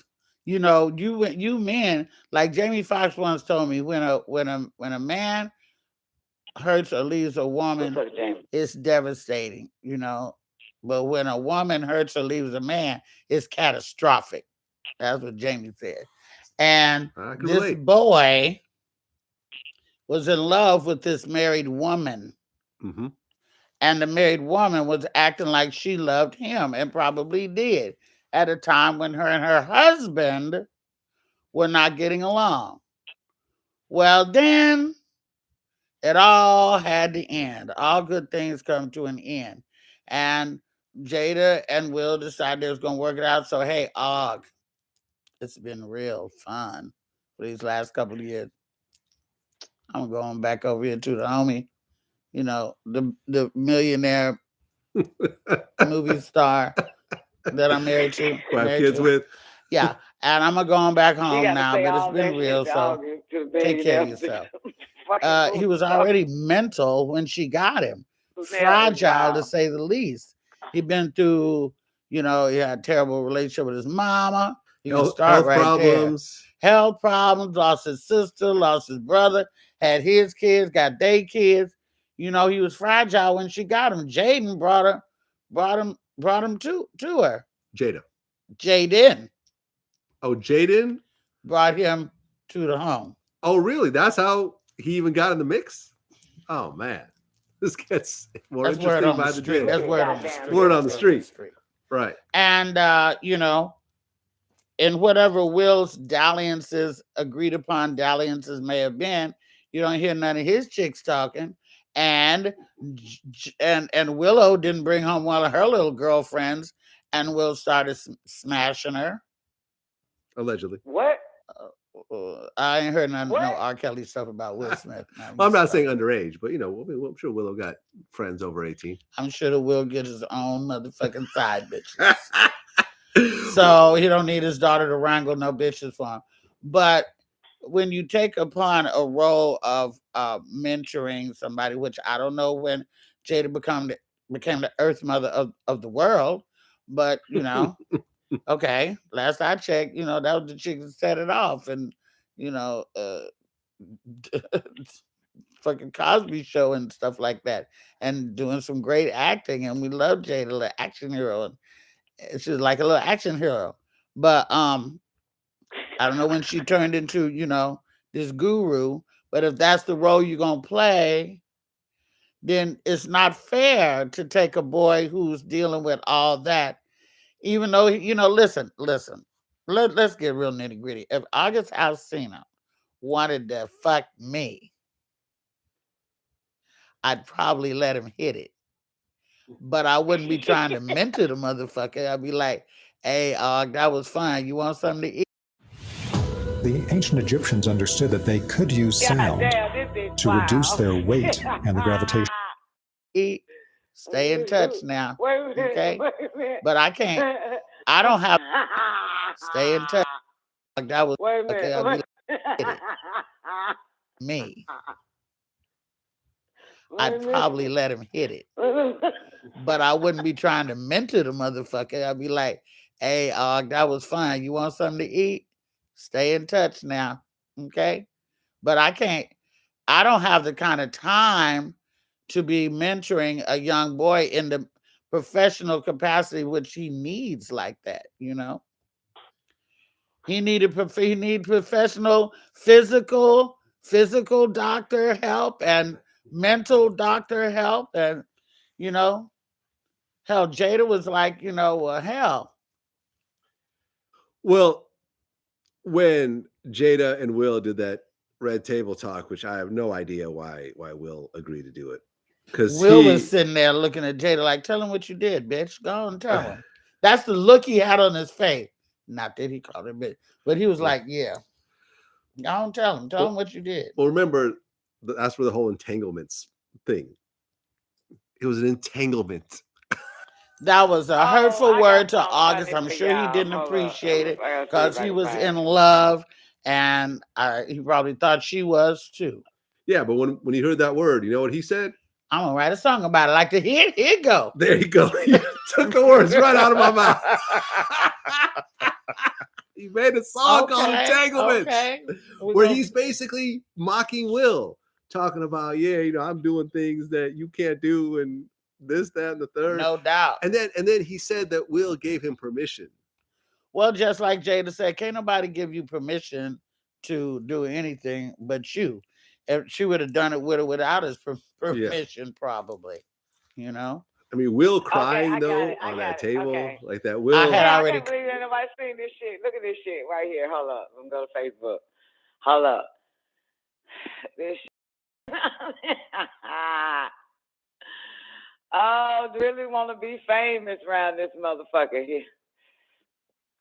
Oh, okay, here we go.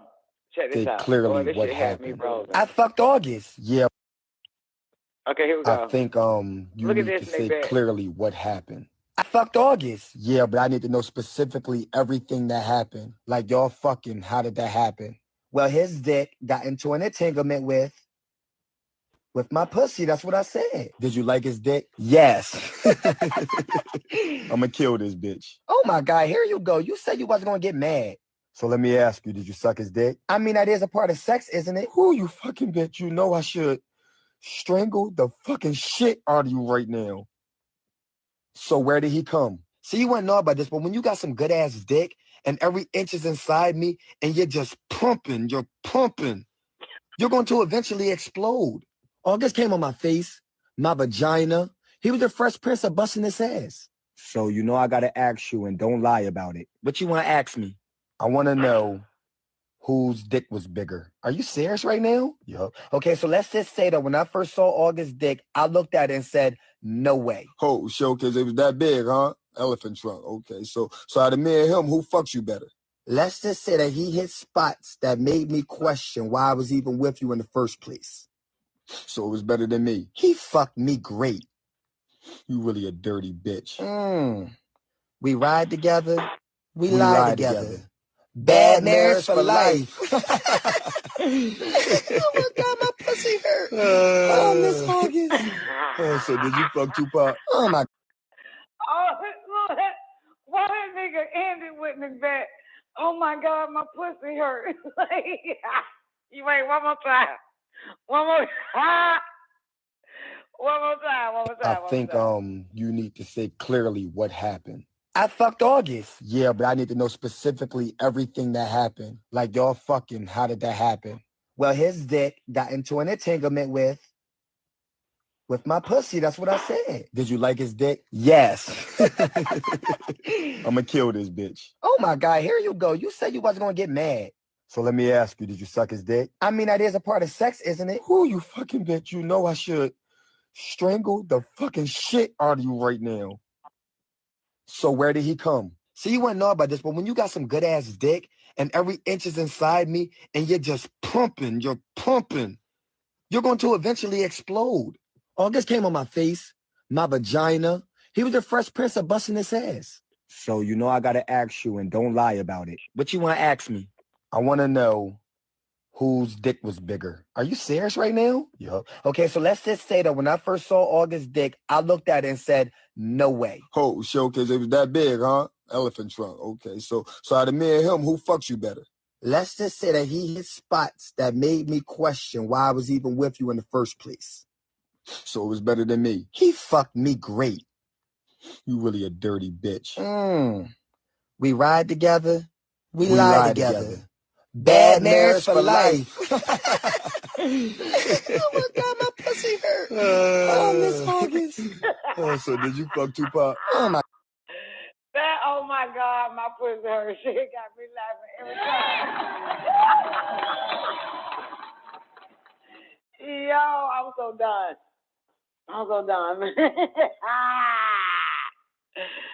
Oh, you know what? I don't think that this will ever go away. You know what I'm saying? This shit with Will, Jada, I don't think it'll ever go away. They just keep, it's not gonna ever go. This is some real fucked up shit. This shit ain't gonna ever go away, man. Oh man, now with this goddamn slap shit, man, this is never going to, it's not going away. It's not going away. However, didn't I tell y'all they waiting on that red table talk? It's been articles saying that they waiting on that red table talk. I told y'all that shit coming. Goddamn, they fucking following the guy. Follow you. I already know, boo.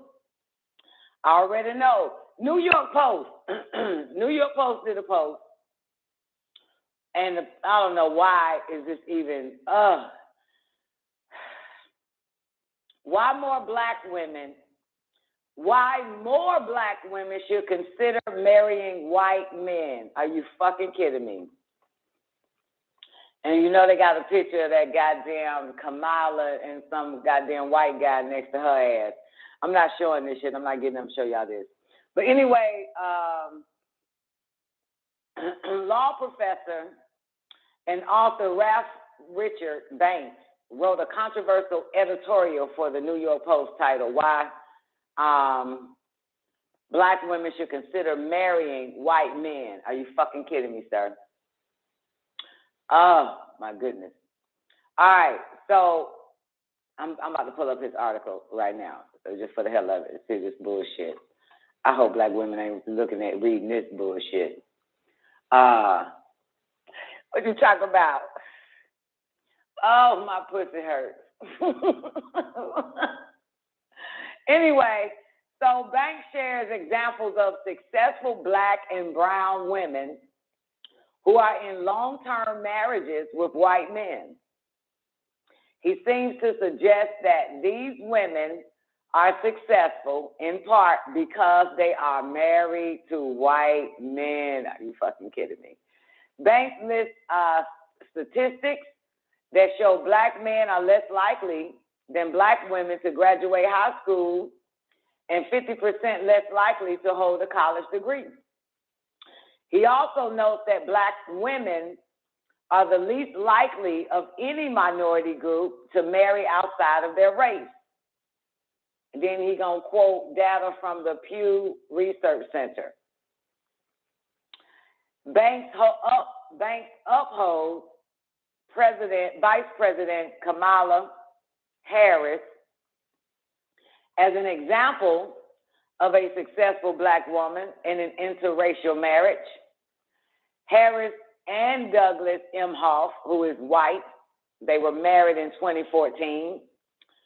Banks compared Harris to Supreme Court nominee Ketanji Brown Jackson, who is dumb as fuck, who is married to Dr. Patrick Jackson. Banks said that Harris and Ketanji Jackson will be the most powerful women in America if Brown is confirmed to be the Supreme Court, whatever fuck, and Harris becomes president of the United States. Anyway, here's what he wrote coming from it. Rather than partner with men of other races, many heterosexual Black women either don't marry or marry Black men with whom they are not especially well matched, is what he said. According to the Pew Research Center, 12% of Black women were in interracial marriage in 2017 compared to just 3% in 1980.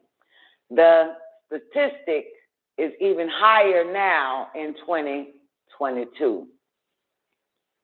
There's an actress by the name of Jodie Turner-Smith, I don't know if y'all know her, who is to marry the Affair star Joshua Jackson.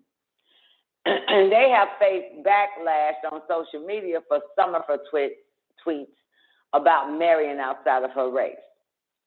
According to Banks, Black women should not be held hostage to the struggles of Black men. He writes that Black men should not have to, he writes that Black women should not have to marry down. They should marry out. Banks is the co-founder and faculty director of the Stanford Center for Racial Justice. He argued that successful Black women are at the forefront of national media coverage while, quote, there has been little discussion in the media or culture about their white partners. He hopes that prominent Black and brown women like Harris or Jackson will help to increase social acceptance of interracial unions. He says, if so, then Black women will be able to enjoy their relationship freedom they deserve. This is in part of what this motherfucker said. Now, because I'm taking it easy today on the fucking Monday. Easy like Monday morning. Man, husband said, I love my Nubian man. Fuck that. Oh, man, this shit's so nasty. Y'all ready for me to read what this nigga say? Stretch. Did you know if you do not stretch, you start to shrink? You know, did you know that, Miss Hudson? If you don't stretch, if you don't stretch, you shrink. You knew that? Oh, why you didn't tell me then? I just found out about it. Why you tell me? Yeah, so, and it's interesting because Doc said that shit to me, right? Because he was like, you ain't got no problem. You stretch all the fucking time. So, you know, I'm already like 5'2" and some change. And it makes sense because my mama got shorter and shorter and shorter. This bitch about 3 feet tall now. You know what I'm saying? She was actually 4'9" when I met her. And next thing I know, this bitch like 3 feet fucking tall. So Doc told me, he was like, I think he said Dr. York said it. Yeah, because Doc can't come up with nothing. He can't think of shit on his own. So, you know, trees continue to grow, right? And for some reason humans don't, because humans don't stretch. Dogs stretch like a motherfucker, right? Every time an animal gets up, they stretch. Trees, yeah, okay. So anyway, damn what I'm saying. So here's what I want to tell you. So interesting enough, Doc is telling me about this shit, right? About people start shrinking because they don't stretch. So while he running his damn mouth, I went on Facebook and shit, just scrolling, and it's a picture of this dude I know, right? So he posted a picture of him, girl, in his fucking 20s, and he's over 6 feet tall. And interesting enough, he has shrunk. He's no longer over 6. He's damn near at 5, like 5'11" now. You see, and he's our age though. So he posted, so right at the same conversation Doc and I are having, this nigga posted a picture when he was 20, and this motherfucker 6 feet tall. Now this nigga 5'11".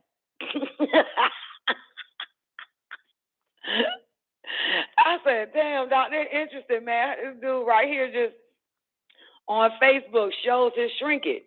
Just like that. Yeah. And but yeah, that's how we got into the conversation. He was like, well, you don't have nothing to worry about because you stretch. You stretch every day. Yeah, because, you know, if you already short, man, you know, you're going to shrink like a motherfucker. So, anyway, that's why I have to always, hold up, what's out of the stretch around this bitch? I stretch all throughout the damn day, girl. But not because of that. It's because, you know, shit, man, you got to stretch. Sometimes you ain't got no choice but to bend that ass over, man. Stretch them legs, back, arms, hamstrings, hips. All right. So don't forget. Make sure y'all stretch, man. Why more black women should consider marrying white men? This is Ralph Richard Banks. I don't know who the fuck this guy is. I don't know if he's white or black. But I'm gonna read the article now since I gave y'all a little bit in a nutshell and shit. You get to see all these motherfuckers, man. This shit's retarded. Y'all really want to hear this shit? 2 of the most powerful positions in the United States government will soon be held for the first time by black women who get fucked. Kamala Harris and Ketanji Brown Jackson. Harris, as we all know, is the Vice President of the United States, and Brown Jackson could soon become a Supreme Court justice. But Harris and Brown Jackson also share a personal attribute I don't know, that ain't what the fuck it say. But Harris and Brown Jackson also share a personal attribute that is equally noteworthy. Each have a white husband. This fact is significant. The effects of racism have left well-educated black women with a paucity of black male partners. According to Brookings Institute data, black men are less likely than black women to have completed high school and 50% less likely to have attained a 4-year college degree. Yet, despite the shortage of suitable black partners, black women have also been the least likely of any minority group to marry outside of their race, according to data from the Pew Research Center. Rather than partner with men of other races, many heterosexual black women either don't marry or marry black men with whom they are not especially well matched. As these mismatched relationships contribute to African Americans having the highest divorce rate of any racial group. In fact, black women are the only demographic to have a higher divorce rate than marriage rate. With her husband and daughter looking on, Supreme Court nominee Ketanji Brown Jackson attends her recent Anyway, a bit more than a decade ago, I published a book, Is Marriage for White People?, that explained the decline in marriage across American society, and especially among African Americans and focus in particular on the predicament of Black women. The book raises the possibility that Black women like Harris and Brown Jackson would do well to open themselves to partnering with men who are not Black. After all, Black men appear to have no problem marrying out. That same Pew report revealed they are twice as likely as Black women to have non-Black spouse. My book generated considerable controversy and exposed fissures within Black America. While young people appeared more open to interracial relationships, a Black woman old enough to be my mother made a point of telling me that I was a disgrace to my race. Okay, so this guy's Black that's writing it. But the most significant fissure was Black men and women. While some Black women were made uncomfortable by the book and the way it put them in the spotlight, many others embraced this message of empowerment. That was a message that not all Black men wanted to hear. At one of my book talks in Washington, D.C., I wrote a fight. Nope, that ain't what it says. At one of my book talks in Washington, D.C., I worried a fight would break out between a young Black woman who asserted her right to choose whatever type of man she wanted and an older Black man who condemned such sentiments as betraying the race. Other critics, including some Black women, contended that white racism precluded Black women from finding non-Black partners, and this convinced many Black women that they cannot or should not partner with a non-Black man, even if the alternative was remaining unpartnered or in a bad relationship. As a result, many Black women feel that they should marry down before they marry outside their race. I explained in the book why Black women should not be pressured to sacrifice their own chances for happiness out of some misplaced loyalty to Black men. Nor should Black women feel beholden to Black men under the guise of advancing the race. Wow. If the price of racial solidarity is a bad intimate relationship, then the cost is too high. Black women should not be held hostage to the struggles of Black men. I agree. I agree with that. True. Wait. Black women should not be held hostage to the struggles of Black men. All in favor? Everybody agree? I agree with that. All day. Raise your hand. Yes. Agreed. Agreed. Now, true. Race can provide a basis of compatibility, but race itself cannot solely sustain a relationship. And there are many bases of compatibility other than race. Black women's increased rate of interracial marriage from a mere 3% in 1980 to 12% in 2017, according to the Pew Research Center, also reflects their increasing autonomy to choose partners that best serve them. They should not have to apologize or feel guilty for doing so. There has been little discussion in the media or culture about the white partners of prominent Black women like Harris and Brown, and I hope this reflects the increasing social acceptance of such unions. This is sick. Then Black women will be able to enjoy the relationship freedom they deserve. This is sick. This is sick. This nigga's sick. Keep this nigga just talk about Black men. Keep bitch. Mind your fucking business. Stay your ass on some pants side, motherfucker. We'll figure this shit out on our own, bitch. You sick fuck. This motherfucker's like a goddamn Asian or something, ain't it? Like, you think getting a goddamn white man to be better? Get the fuck out of here. They all human. They all fucked up at the end of the fucking day. That's some nasty shit there.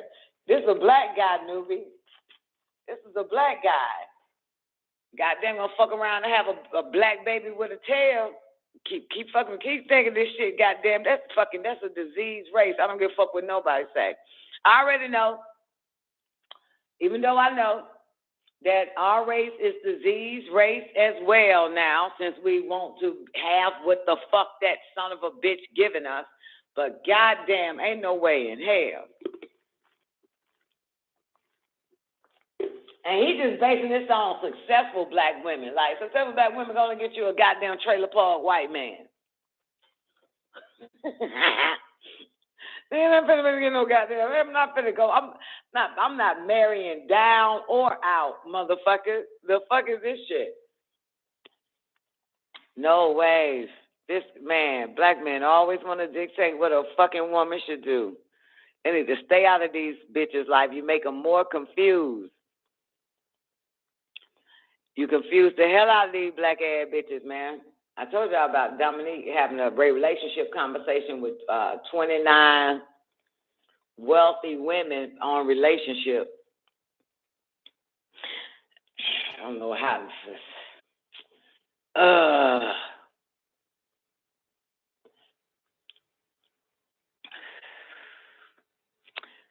Everybody have their own, to each his own, but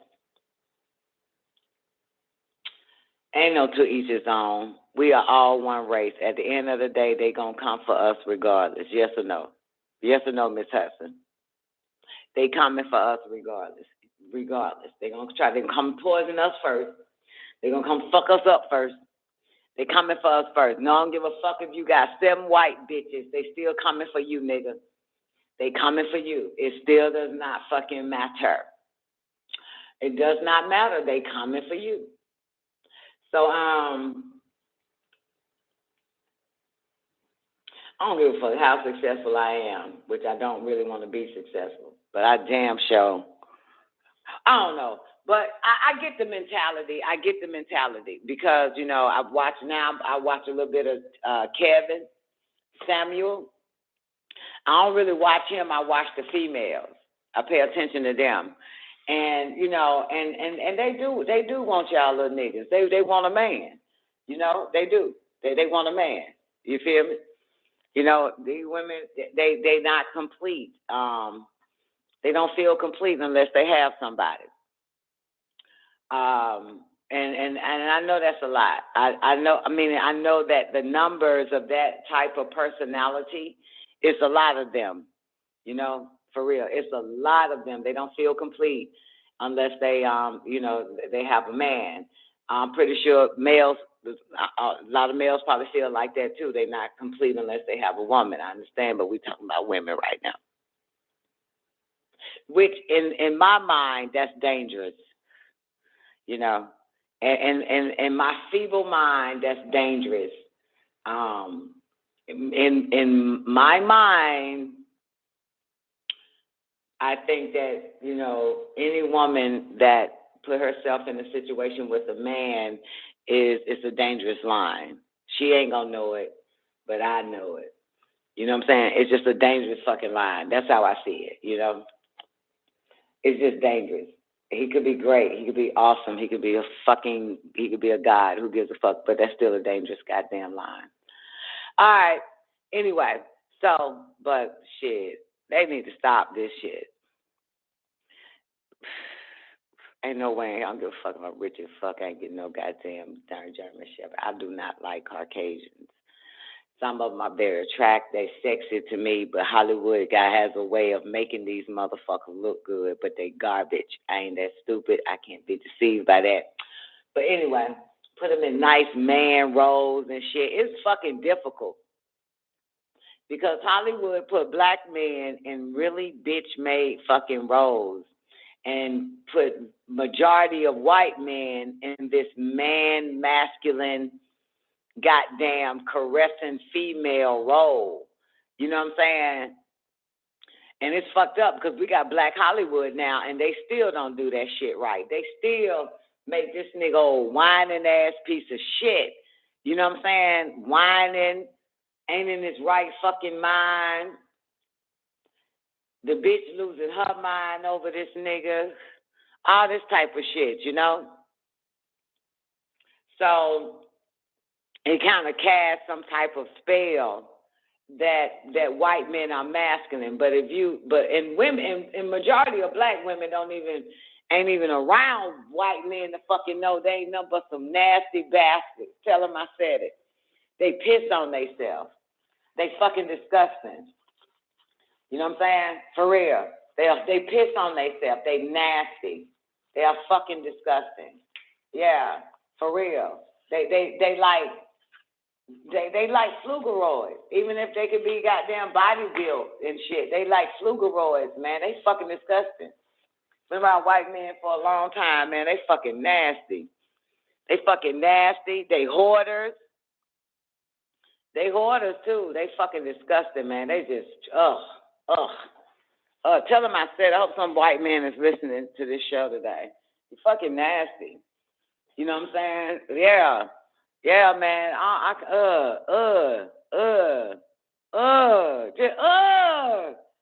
can't get it out my head. God damn, we gotta change the subject. I got some images in my head. Can't get it out my head. I don't give a fuck how fucked up a brother is, motherfucker. I will choose you. I don't give a fuck. You might, I already know the motherfucker did the work on us mentally and shit, but motherfucker, that goddamn white boy mentally and physically is a diseased motherfucker now. Shit. Ain't no way in hell I can put up with that shit. Automatically, a black man wants you to clean up behind his ass. That's some trifling shit. I ain't finna clean up behind no goddamn black man, nigga. Ain't nothing wrong with you and ain't shit wrong with me. I ain't finna do that shit. But what the fuck this... Now, come on, let me change the subject. I can't fucking do this shit. I cannot. I can't do it. And then, they always put me around old white men, right?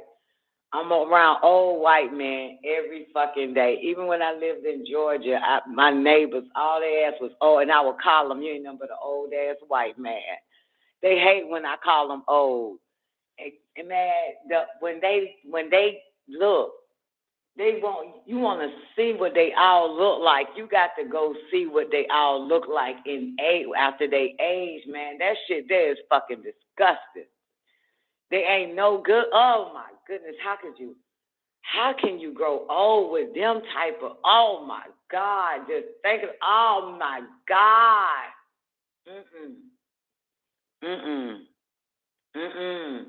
No fucking way.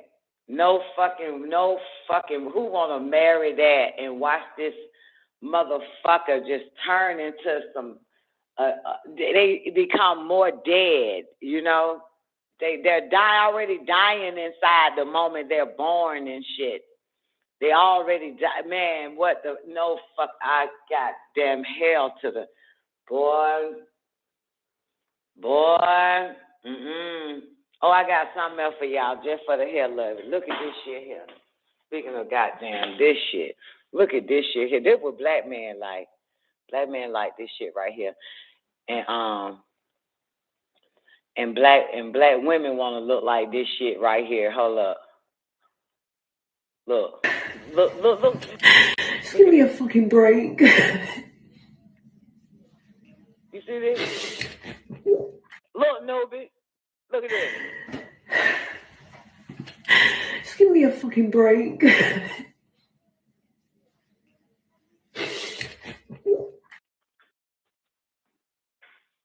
Hold on, look at this. Just give me a fucking break. Look at this bitch. Look at this. Look at this bitch. Look at this. Look at this bitch. Look at this. Look at this. What the fuck? Man.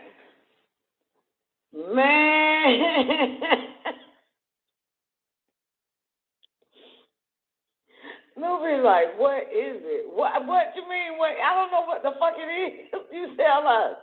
Your ass being in the OR all the damn time. Your ass be in the operating room, baby. You tell us what the hell this shit is. What's this? Let me see if I can get a better image. What's this? What's wrong with these people, man? Hold up. Look, there it is. What the fuck wrong with these people? What's wrong with these people?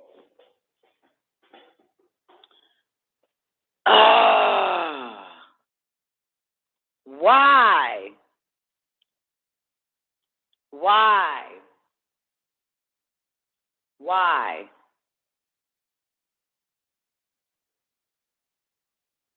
Why? You already saw her lips, right? It's the only question, Zena. Why? Why? Something done really happened. Ain't no child of mine that's going to get them titty operations. Look here. Ain't no way. They hate you. They still don't get it. This is femicide. This is femicide. I've told you. Let me finish reading femicide, man. God damn, I keep forgetting I got to read femicide. This is femicide. They go to these men to get this work done. They come out fucked up every fucking time. They hate you. I don't understand what the fuck. One day women got to wake up, girls, female, little bit, they got to wake up and realize that man hates you, girl. All of them, lab coach, teacher man, preacher man. And we know the preacher man do, because he always gonna goddamn do a whole sermon on women. Hate you. He hates you. Stay the fuck away. He hates you. And going to this motherfucker for help, advice, all types of hate you. Hate you. Look at this bitch. Look at her face. Look at her titty. Look, when I saw this shit, she died. I was like, damn, I know I got some pancakes, but shit, pancakes don't look like that, goddamn it. Look at this retarded shit. Ain't no way in hell I'm going to a man for a goddamn thing. You hear me?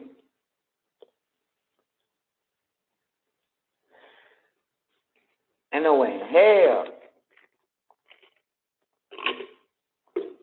Ain't no way in hell, shouting. I don't trust him. Man ain't gonna go back under that motherfucker. I bet the bitch went right back under there. Gonna go right back to this motherfucker. Look at this. Come on, Brian. You like him like that, don't you? Great day, Brian. They keep going back to them motherfuckers and they keep fucking them up worse and worse and worse. That is a mother. Brian, you like that shit, don't you, Brian? Huh? Brian, you like that shit, don't you? I'm gonna leave this shit on my goddamn screen for the rest of the fucking show, man. I'm leaving this shit on this motherfucker for the rest of the goddamn show. I show them this shit gonna stay right here for y'all motherfuckers. Even though we ain't falling for this shit, we don't do no stupid shit like that. We don't be thinking like that. We ain't that fucked up in the head. We ain't nowhere near fucked up in the head. But I'm gonna leave this bitch on my goddamn. All right. Well, they finally got the nigga that killed Young Thug's baby mother, Lakevia Jackson. I just want to tell y'all that. Yeah, I didn't know she had a 14-year-old son. Okay, but yeah, they got his ass finally. All right, so let's figure out this Kevin Samuel shit, right? I don't know how he got a hold to getting a letter. I don't know if it's real or fake or not, of Willow. It's Monday. I'm chilling today.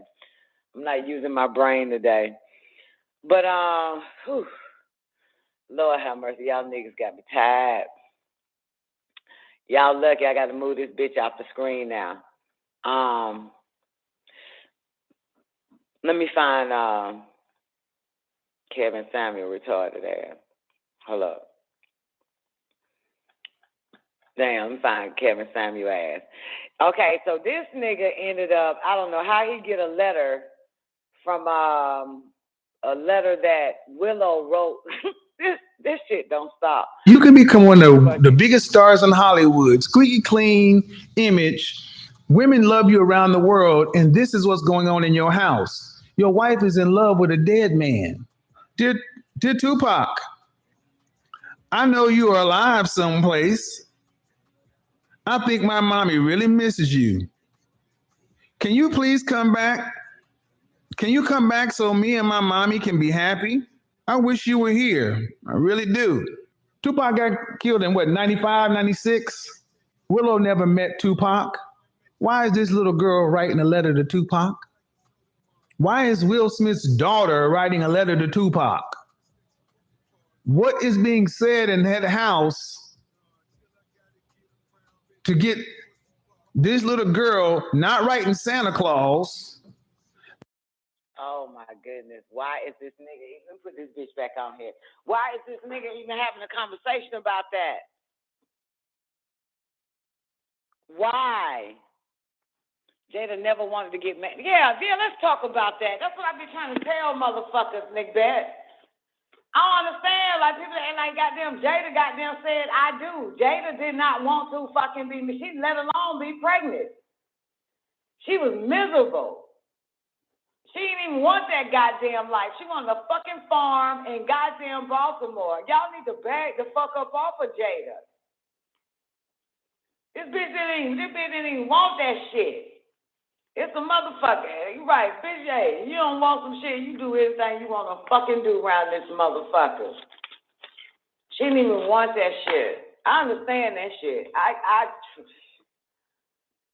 This bitch ain't nobody's goddamn wife. This bitch was forced into marriage. She didn't even want that shit. And was miserable. Yeah, she ain't truly happy, man. That's why she keep trying different things. That's why she just keep trying different shit. In a minute, this bitch about to go to Tibet with the fucking monks and shit. She is, you're right, Macbeth. She may love him, but that's not her true heart's desire. Yeah, I agree. Niggas don't be paying attention to what females be saying, dog. You know what I'm saying? That nigga ain't watching no goddamn Red Table. We watch Red Table, goddamn. She did not want that shit at all. She didn't.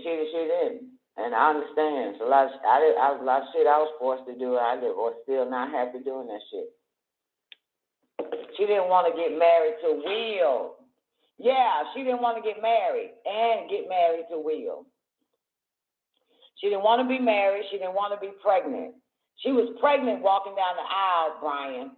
And if you look at the wedding photo, she was miserable. She didn't even smile. Only nigga in all cheesed up was Will. Will was happy. She was not happy. She was not happy walking down that aisle, man. That girl was miserable. So thanks for that reminder, Macbeth. You know, thanks for that. Thank you for that, goddamn it. Cause shit, motherfucker goddamn need a reminder on that shit. That bitch didn't. She said out of her own mouth she did not want to get married. She was miserable. She didn't want to have no fucking baby. She didn't want none of that bullshit. Yeah. All she wanted was a goddamn farm. That's all she wanted.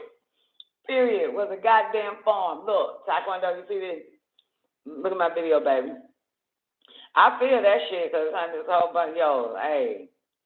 So you can tell, like, you know, she ain't, again, man, some women ain't into that shit, you know, they not into it, just like males, but, you know, but they don't think that women ain't into that shit. No, it's a lot of women that ain't into that type of lifestyle, don't want the shit, don't want to continue on in their journey, okay? God damn. Shit, just so happened she did it, and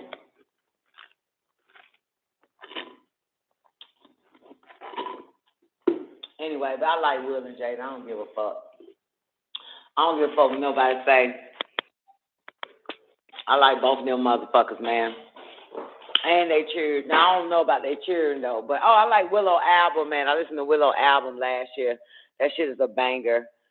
She finally was able to come out the way she wanted to come out with her type of music that she wanted to put out.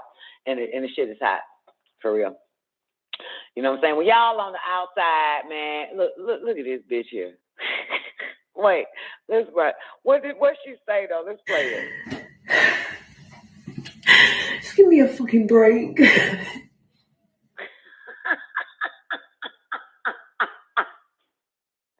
Give me a fucking break. You just had a break, bitch. Your titty broke. Your titty just broke, boo. You goddamn. Just give me a fucking break.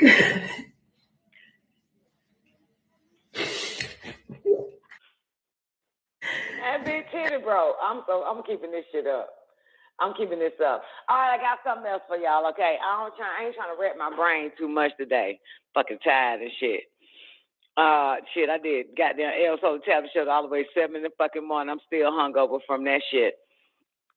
All right, this is what I got. Well, remember there was word that Trump was going to come out with his own social media and all that type of shit? Let me pull it up. Let me see if I can show it to y'all. It's on the app. It's called Truth, if I'm not mistaken. You have to get it on your phone. But I have a link. Hold on. Let me see. Oh, shit. Give me 1 second. Let me pull it up. Remember Trump was going to come out with his own app and a few other motherfuckers working on their www, World Wide Web, internet for people like us so we can get the fuck away from people like them, like YouTube, Facebook, Instagram, Twitter, and all that bullshit. Okay? Because we tired of getting banned and hated on and shit. So, let me type in Trump. No, wait. Let me type in Trump's app, another chapter in the war on truth. Y'all know Truth is the new minority. And, this coming from CNN got one. Here we go. Check out. Hey, this is a little ballet thing I went to go see last year, November, December. It was really good. Shenyun. The motherfucker's bad, man. I might go again. It's going to be in Palm Beach, May 17th. I'm going to go watch it again. Former President Trump launched his new... Well, earlier this morning, former President Trump launched his new social media platform. It's a response to sites like Facebook and Twitter, which suspended Trump after the January 6th insurrection. Here with me now is CNN senior media correspondent Brian Stelter. Brian, we're already hearing about some issues that users are having downloading this app. Tell us about it. That's right. I think this is another chapter in the war on truth. So we're seeing Truth Social, but there's something Orwellian about the language around this, where a post on the site is called a truth, and it's coming from a brand, Donald Trump, that is known for dishonesty. The app did officially launch this morning. It has been in development for months. They have already missed some deadlines. So now it's actually up in the App Store. People can try to download it, try to sign up. But already users are saying they're having a hard time actually getting on it. Now there's a wait list. And Devin Nunes, who you remember left Congress in order to run this social media company for Trump, he says the site will be fully operational by the end of March. So this is going to be a slow rollout by Trump and his allies, trying to create maybe a conservative version of Twitter. And I think it's a real test for Trump about how much market power he has, how much influence he still has, and whether his voice will be as loud when he's on his own site and not someone else's. Well, remember, he would brag to anyone who would listen as to how many millions of Twitter followers he had. Now that's not something that he can do anymore. Who is his target audience? I'm just curious. Yeah, I think that's a really interesting. They're reaching out to. That's really an interesting question. How many supporters of Donald Trump or MAGA-aligned figures are going to sign up for this, and how many are going to populate this with content? Because ultimately, social networking sites are about content, whether you're on Facebook or TikTok or Twitter or some of the conservative clones that have already popped up trying to appeal to the Trump base. I see this going one of two ways. This may end up being another example of two Americas splintering away from one another. There's a liberal Twitter and a conservative Truth Social, and it may just be another example of this country being pulled further apart. Then again, what made Trump work on Twitter? Why was he electric on Twitter? Because he was trolling. He would get a raucous response. Liberals would be yelling at him and conservatives would be dunking on the liberals. And he had this ability to kind of fight among. So do me a favor. Y'all go on y'all app real quick. Let's check it out. Go on the app store and let's pull up. Let me go do it. Pull up. This was that CNN shit. Man, you know they be hating on this mother. Talking about he pulling the fucking country apart. Motherfucker is low. Wait, motherfucker. We don't trust this goddamn country. Y'all got too many holes in this motherfucker. Let's go to all right, pull up your app store. I don't know where my shit at. Give me a second. It'll take a minute. Pull up your app store. Type in Truth. Truth. I think that's the name of it. Truth Social. Truth Social Trump. Truth Social. Shit. Wait. Whole bunch of apps. Wait a minute. Follow the truth. Wait a minute. Which one is it? Which one is Trump app? Trump go turn on everybody when he get in the office. That's what he gonna do. He can't turn on my motherfucking ass. What is it called? Truth. Hold on. Let's go back to CNN. CNN, hey, and they probably ain't even showing us how to get on that Earlier bitch. this morning, former President Trump launched his new social media platform. It's a response to sites like Facebook and Twitter, which suspended Trump after the January 6th insurrection. Okay, it's called Truth Social. Truth Social. There it is, Truth Social. All right. Damn, every time I click on it, a whole bunch of other shit come on. Because it say Trump News 2024. Truth Social Guide app. Truth Media. Fuck. Which one is it? It's hard to find that bullshit. Truth Social for Android. I don't know who it is. The Free Speech Facebook. Maybe that's it. You think that's it? The Free Speech Facebook. Click on the video. Click on the Wimkin. Hey, this message is for conservatives everywhere. Oh, shit. Wimkin social media offers true freedom of speech for all the features. They stand up for their users, voices, and they fight big tech. No fact-checking, no censorship. Yes. Janine, and from all the Wimkin social media users, a big thank you for guarding our voices and our children. And thank you for all you do in fighting big tech. Tyrus here, wishing you great things and congrats. What the fuck? I don't think this is. Social media and guarding our voices, children, and fighting big Wait. This is Rudy Giuliani. Congratulations. And thank you for founding Wimkin. Okay, I'm going to go ahead and install it. I'm going to install Wimkin, Nick Bet, and we're going to see. God damn it. See if I can say anything in this bitch and will I get censored. If I say, fuck Trump, will they censor me? I'm going to join. I'm going to click on this bitch. All right, I'm opening it up. Oh, don't look that bad. All right, let's see. I don't think this is it, but okay. Let me sign in. Goddamn.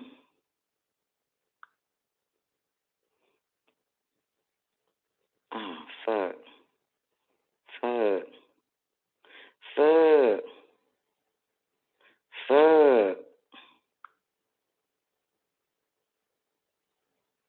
Will you my fingerprint? Get the fuck out of here. Hold on.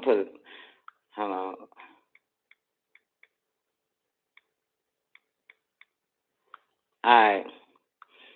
Oh, wait, I got to sign up. My bad. God damn, I'm signing in like, god damn.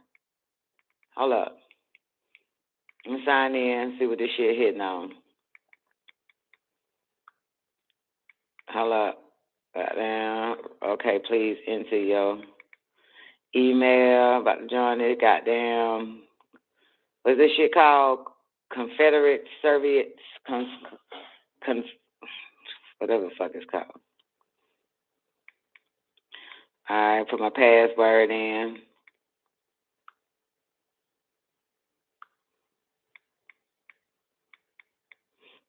All right.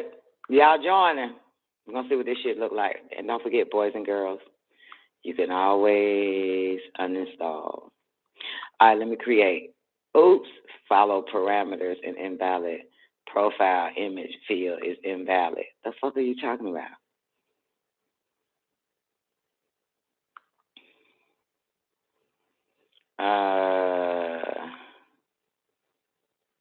Hold up. You warrior picture. All right, let's see if they let me in. No such file or directory. Oh yeah, this shit. Oh no, it's not working. It's not working. It's not working. Did anybody get in? I can't get in. They keep telling me no. Oh well, fuck it.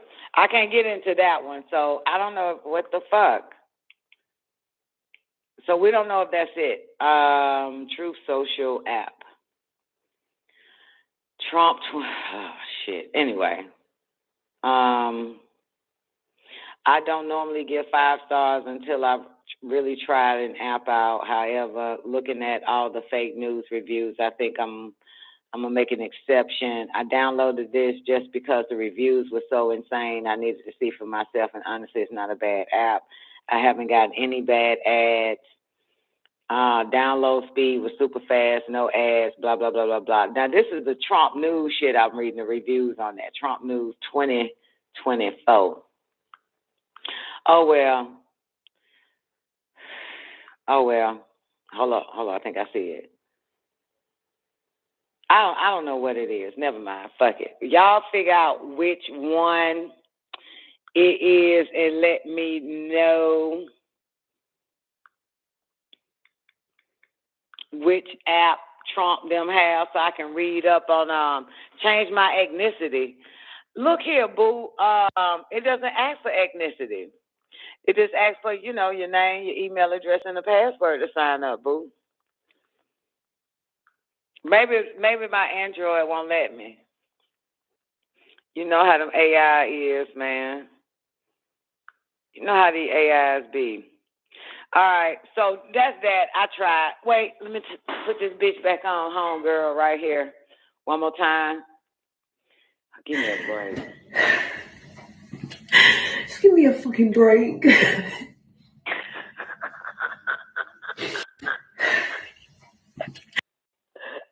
It's like, what the fuck?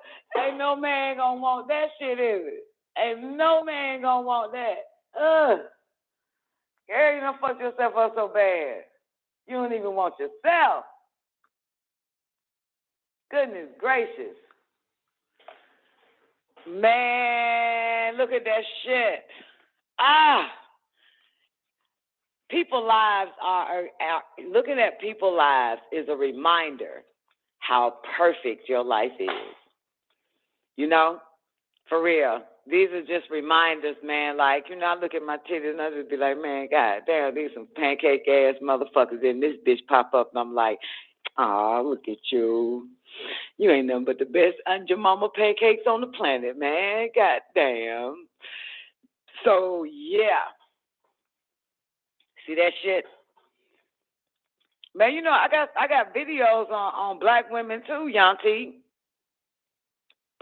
I got videos on black women, ass done goddamn deflated, fell out. One bitch ass fell right on the ground and shit. Like this bitch just fell out, ass just fell out. So, yeah, man, it's, oh my goodness. But yeah, Zena, it make you appreciate love, your intelligence level, doesn't it? looking at the ignorance of motherfuckers, you just, you thankful for your intelligence level. I mean, whoever it is got us, man, in this confusion and this fucked up ass Sims. They love us. They hate the rest of these motherfuckers. I'm telling you, they hate these people. They hate these people. Okay. I put an article on Facebook, and I love posting shit like this on Facebook for a reason, but got to get my ass up, go to the other computer. What scientists says and all this other type of shit. I'm sorry, white girl, I got to close you out. I wish I could keep you on a little longer, but nope. Anyway, scientists, here's a science. This shit be stupid. Scientists say, hold on, let me see if I can get some pages in. Scientists say, where is it at? Oh, oh yeah, I forgot about this one. Okay, I got one for you. Okay, even though I don't want to work that hard, and I'm so glad it's just 3 minutes long. Astronaut cries. This was January 19th. This was last year. Okay, in January. Astronaut cries. Earth must be warned before committing suicide. Check this out.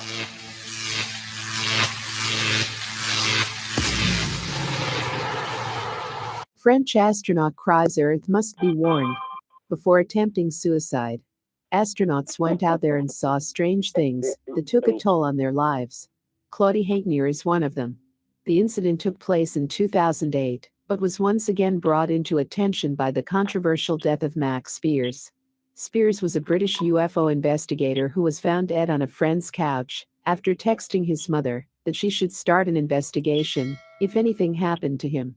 It seems that those who encounter or pursue extraterrestrials are destined to get in trouble.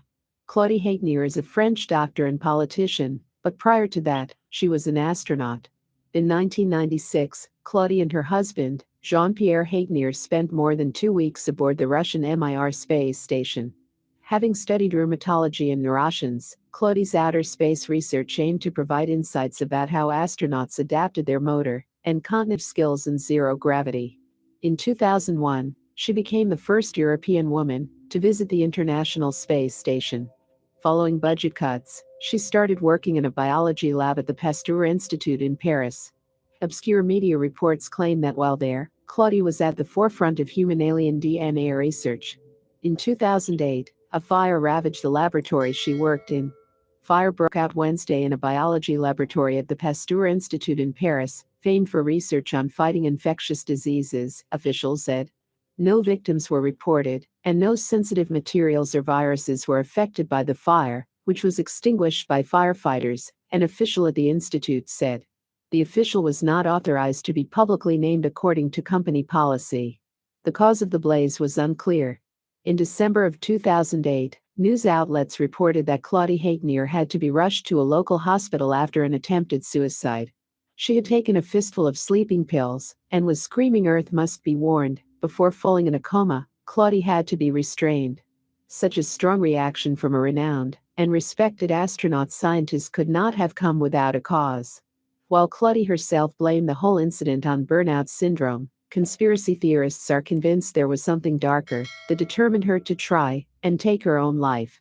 Sources claim that the former astronaut's stay in Earth's orbit opened her eyes regarding our planet's hidden history. FSB internal reports on Dr. Haytnier state that since her return from space she had become convinced that our Earth had been visited in our historical past by ancient astronauts, who had not only had colonized our planet, but had genetically engineered the then existing semi-human life forms into our present-day human race.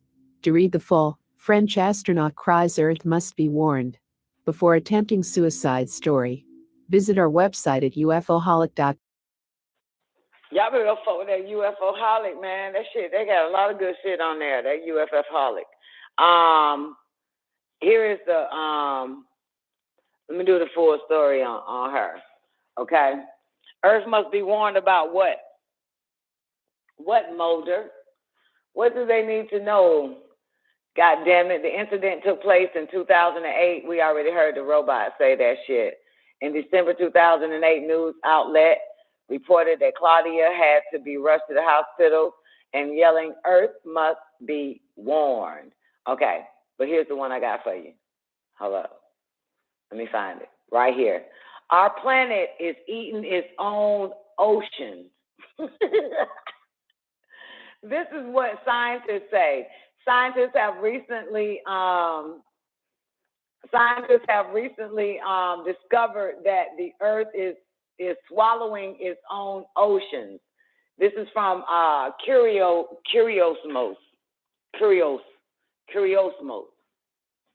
According to experts, our planet's crust is swallowing more ocean than previously thought. The water appears to be disappearing in trenches between interlocking tectonic plates. As the tectonic plates move, they drag more water into the earth than previously thought. According to a new study published by specialists from Washington University and presented in the journal Nature, go look it up. Scientists led by Chen Kai used data collected by various seismic sensors installed 11,000 meters. Scientists led by Chen Kai used data collected by various seismic sensors installed 11,000 meters under the sea in the Mariana Trench, the deepest part of the oceans, okay? They said, before we did this study, every researcher knew that water must be carried down by the subducting slab. That's what he said in an interview with Live Science. But they just didn't know how much water. So in parts of the Western Pacific, the devices detected earthquakes and their echoes, which run along with the Earth's crust. Kai and his team measured the speed of those tremors, whose deceleration indicates the presence of water in fractures of rock and minerals that contain water inside their crystals. After recording the deceleration of echoes in the crust and taking into account data such as temperatures and pressure, scientists calculated that 3,000 million tetragrams of water are lost every year in the crust mantle. Seawater is heavy. A cube of this water, 1 meter, which is 3.3 feet long, on each side would weigh 1,024 kilograms, about 2,250 pounds, but still the amount pulled down by subduction zones is mind-boggling, blah, blah, blah, blah. Blah, blah, blah, blah. However, recent estimates, blah, blah, blah, blah, blah. So at the end of the day, they are saying, if you could understand anything that I've just read from these bastards, said that our Earth is eating its own ocean. That shit popped up November 18, 2018. What are we into now is the question. Now, let me put baby girl back up. Put her ass back up. Shit, it's very important we keep her. Just give me a fucking break. We keep this bitch right here. Lift your head up, sweetheart. Lift your head up right there. Thank you. Okay, so now that was 2008. 90 seconds. Warming. The globe is warming. Is that what it is? It's warming. It's hot. It's hot, right? That's what global warming is. Because the damn sure ain't global warming. It's global warming. All right? Now, I haven't did this in a long time. I got to do 60 seconds. Title is Mind Your Mind for the Jews of Your Soul. I've been off key. So I'm going to give y'all finally Mind Your Mind for the Jews of the Soul, because that C.I.A. shit and got on my fucking nerves so bad. And we about to go into overtime, ladies and gentlemen. Yep, you got 40 seconds. Call in number is 425-569-5274. You ready, Miss Hudson, for some of that Mind Your Mind for the Jews of Your Soul? Oh, yeah, that's going to be the name of the show today. We in the 3 o'clock hour, boys and girls. Should I take this chick off? Should I take this This what happens when you mind your mind. Look at this chick on my screen. Come on in, She-Dot. Give me a mic check. 10 seconds. Great day, baby. How you doing? Yeah. All right. I guess she thought she was pretty at first before one of them bust. She was so happy to have some big ass, fake ass titties. Yeah. Sorry for her. This is what happens when you want to be happy. Mm-hmm. Say what? Oh no, she had to be trying to make somebody do this shit for somebody else. Because I mean, this is ridiculous. This is what happens when you want to be. I don't want to be happy, so I ain't finna do nothing stupid. This what happened, man. Like, I ain't trying to be happy, man. Fuck that shit. If this what happiness is, motherfucker, I don't want it. Homosexual is based on happiness. Cutting your dick and your thigh meat off. You get a dick as a woman, get a pussy as a man is based on happiness. All that based on happiness, motherfucker, I don't want it. I don't want it.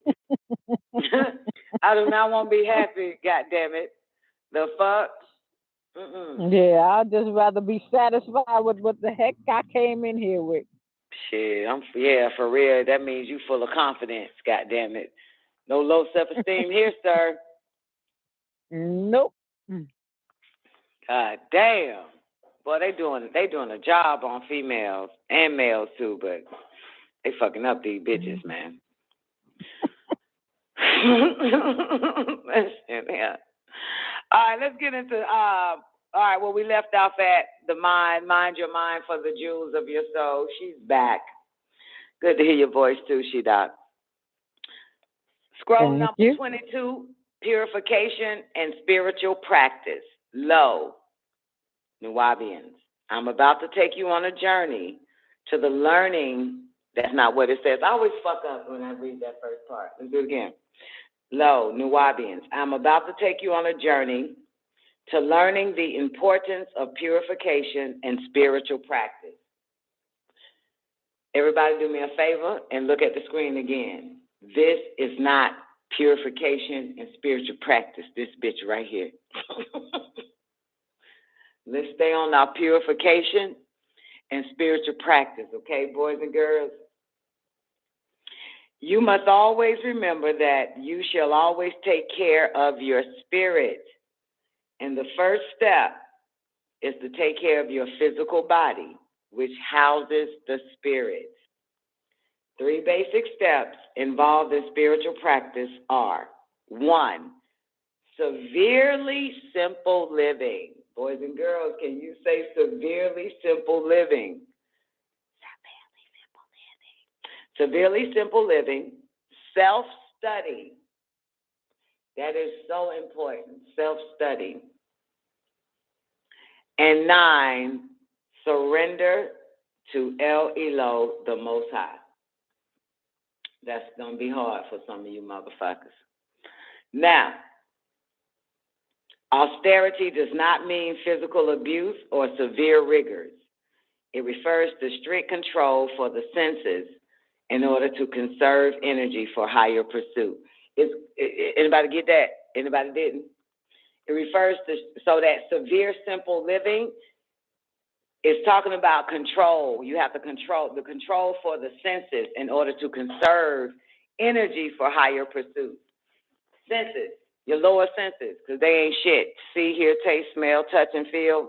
You got it? It refers to strict control for the senses in order to conserve energy for higher pursuits. This shit here is important. Let me take this bitch off my damn screen because she is throwing me off. This ain't gonna work. Let me take her off my screen, man. This ain't gonna do it. I keep looking up and keep seeing this bitch. I thought it could work, but it's not. Okay. Yeah, I'm saving my energy for higher pursuits. Absolutely. In order to conserve energy for higher pursuits. Thank you, Jay Jizzle. Yeah, that's what strict control, that's what, how how you call it, severely simple living. That is to control, strict control for the senses in order to conserve energy for higher pursuits. Austerity, in this sense, means fasting occasionally. Fasting occasionally. Rise earlier instead of sleeping late. And reducing certain physical comforts for the sake of greater control of the mind. So, what we got? Austerity in this sense means fasting occasionally, rise early instead of sleeping late, and reduce certain physical comforts for the sake of greater control of the mind.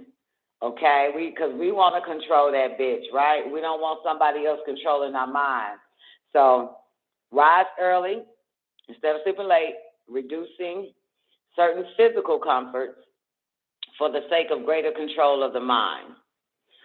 What keeps the mind flowing in the desired direction? Surrendering to El Elo, the Most High's will. One also surrenders the fruits of work performed. One also surrenders the fruits of work performed. I gotta turn the light on, I can't see shit. One also surrenders the fruits of work performed. This is selfless, where one regards oneself as the instrument of El Elo. That takes a minute. I don't feel like going into about being an instrument and shit. You know what I'm saying? But shit, we about to get into chapter 7 in a minute of El's Holy Tab Show, Living Soul, and it explains a hell of a lot more. Let's do it again. What up, Ethereum? Oh, let's do it again. 3 basic steps involved in spiritual practice are severely living, severely simple living, self-study. Austerity does not mean physical abuse or severe rigors. It refers to strict control for the senses in order to conserve energy for higher pursuits. Austerity in this sense means fasting occasionally, rise early instead of sleeping late, and reducing certain physical comforts for the sake of greater control of the mind. One also surrenders the fruits of work performed. This is selfless, where one regards oneself as the instrument of El Elo and serves humanity with no thought of either credit or blame. El Elo does not work for you, he works with you. Ignorance is the lack of awareness of reality. This is my part right here. Ignorance. How do you know what El Elo will is?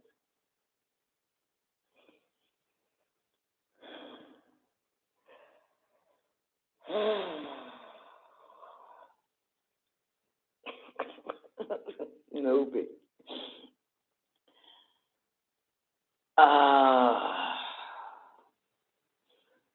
She-Doc, can you answer that question for us? How do you know what El Elo will is? Anybody who mic's open, can you answer that for newbie? Anybody? I don't think nobody knows that. I don't know that.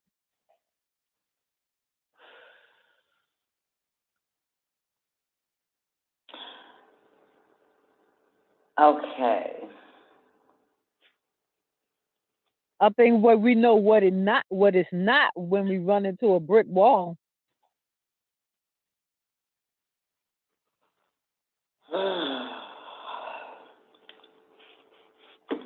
Well,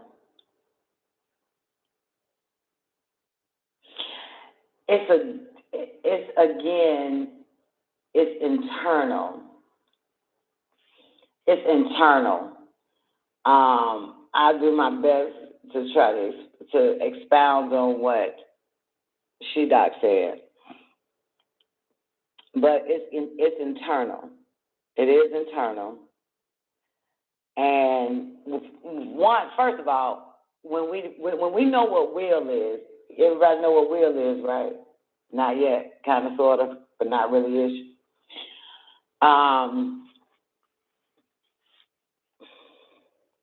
The will is to do either something agreeable or disagreeable, right? We'll just use it like that, right?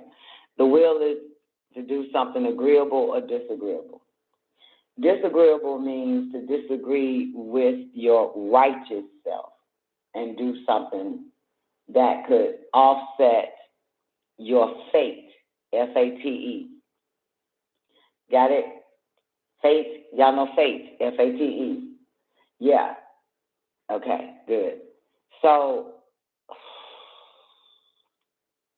what I did, I'll just give you mine. What I did, and I told y'all this before, what I did was, I didn't want the will no more. I didn't. And whether you look at me or not, say bullshit, you use your will all the time. But I actually willed my will away, back to who gave me the will. And I said, I would rather have you to control the strings of my life. Got it, newbie? So far, so good. Can you see it? This is what I did. Yeah, I willed it. This was a long time ago. I was in my 20s. Because I fucked around and watched The Spear. And The Spear was controlling them. It was a movie with Samuel Jackson and a few other white people. But and they had, and when I saw them get in a circle, they had to will this orb away. They had to all come together and will it away. And it was interesting because they had to use their mind to will it away. And so when I saw that, I translated it as, that is exactly what I'm about to do. I'm going to will my will back to the motherfucker who gave me the will and let this motherfucker control my life. You know what I'm saying? Be the strings of my life, control my life. You know what I'm saying? Because I don't know, I don't know. Every time when I was 25, of course, every time I used my will, it turned out wrong for me. Nothing was right.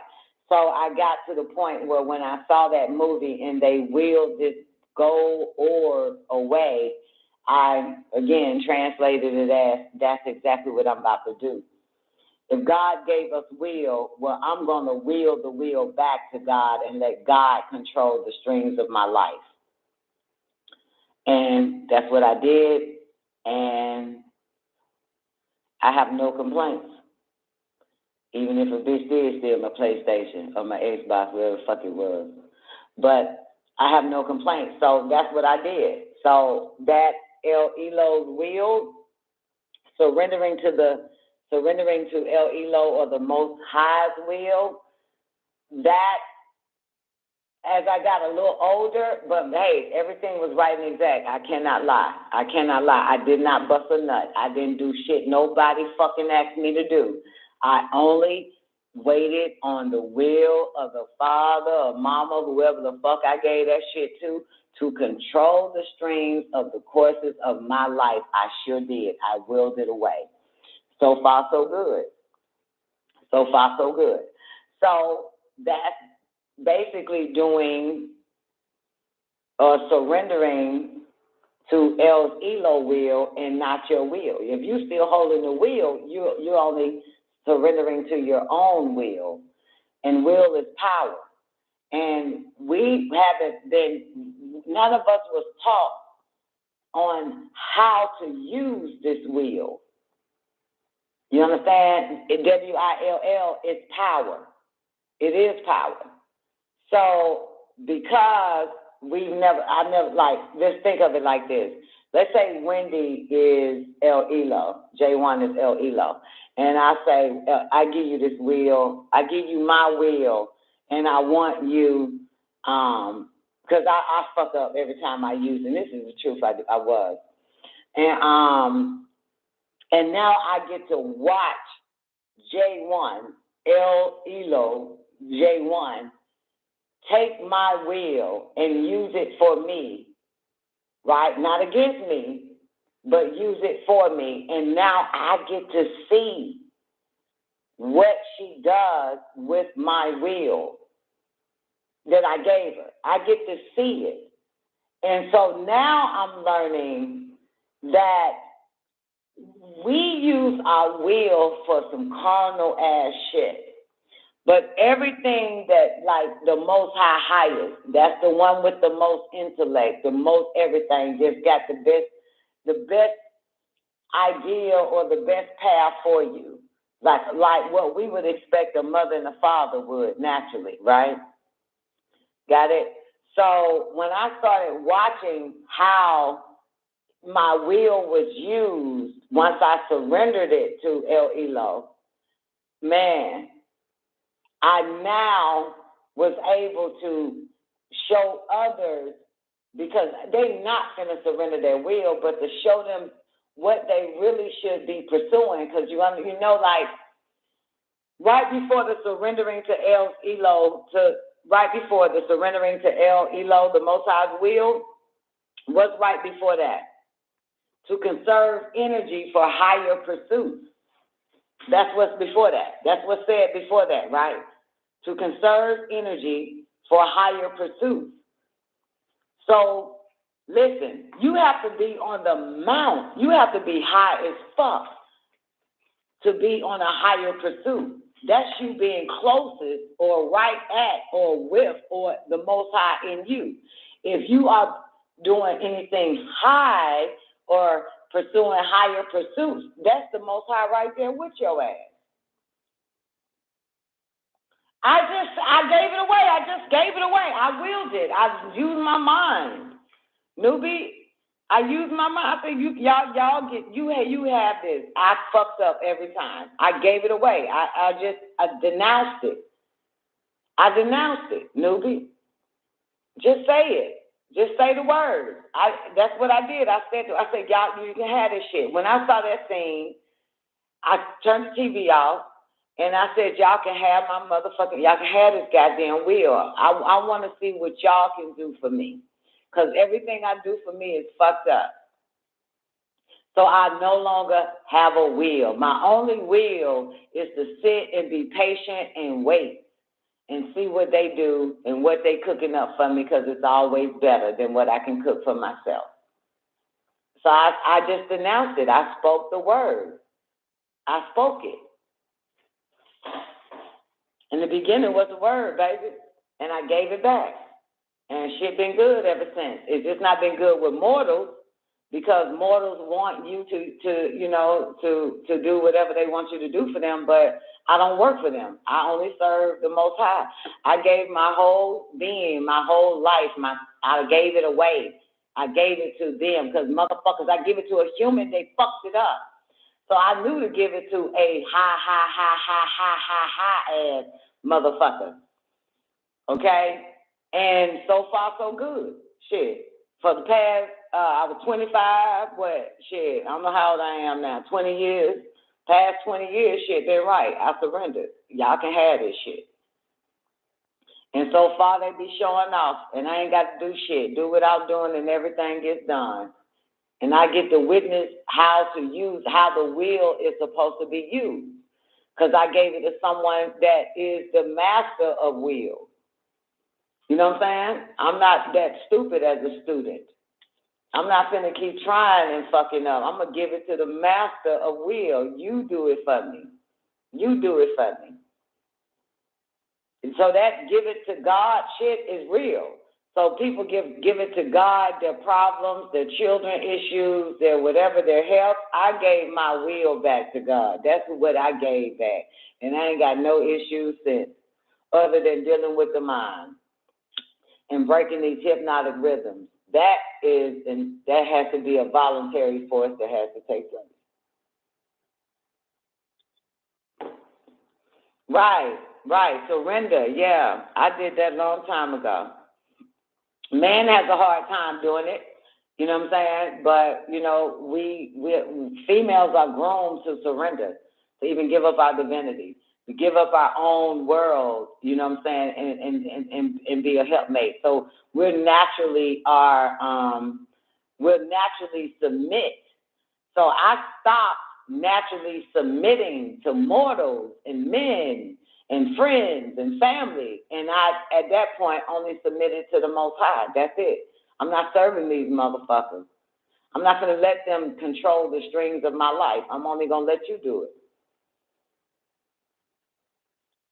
So that's what so we naturally do that. We'll naturally give up our name and take on somebody else's name, us as women. You know what I'm saying? We're naturally to forget ourselves so that we can remember someone else. So it was just an easy genetic trait to surrender, since I've done that for so many people and I've submitted to so many people, but it didn't work out right. So I start hearing words like, it's better to rule all motherfuckers than to be ruled by all motherfuckers. So you better let me rule you and you get to roll everybody. So I surrendered the will. I said, fuck it, y'all got it. Y'all do it for me.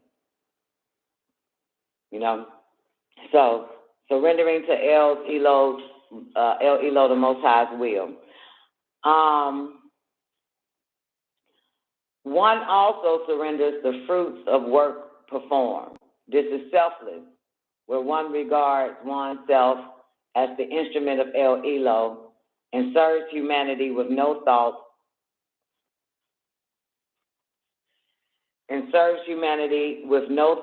of either credit or blame. El Elo does not work for you, he works with you. The do nothing part, Brian, so do nothing, it's patience. It's patience, baby. The do nothing part simply means you're doing something, but you're being patient because it's all being done for you.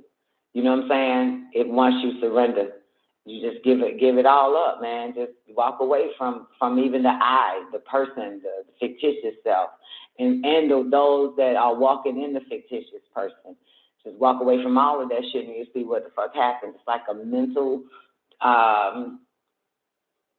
cutting off. You know what I'm saying? It's like, yeah. So basically you're doing without doing and everything gets done, baby. Yeah. And so you don't have to, I had to say that to Doc too, newbie, what you just figured out. I had to say the same thing because men have that issue that they always have to try to enforce their will to make something happen. And that could be natural inheritance. But I had to show Doc, like, nigga, you don't really be looking at your life. You are Rasul.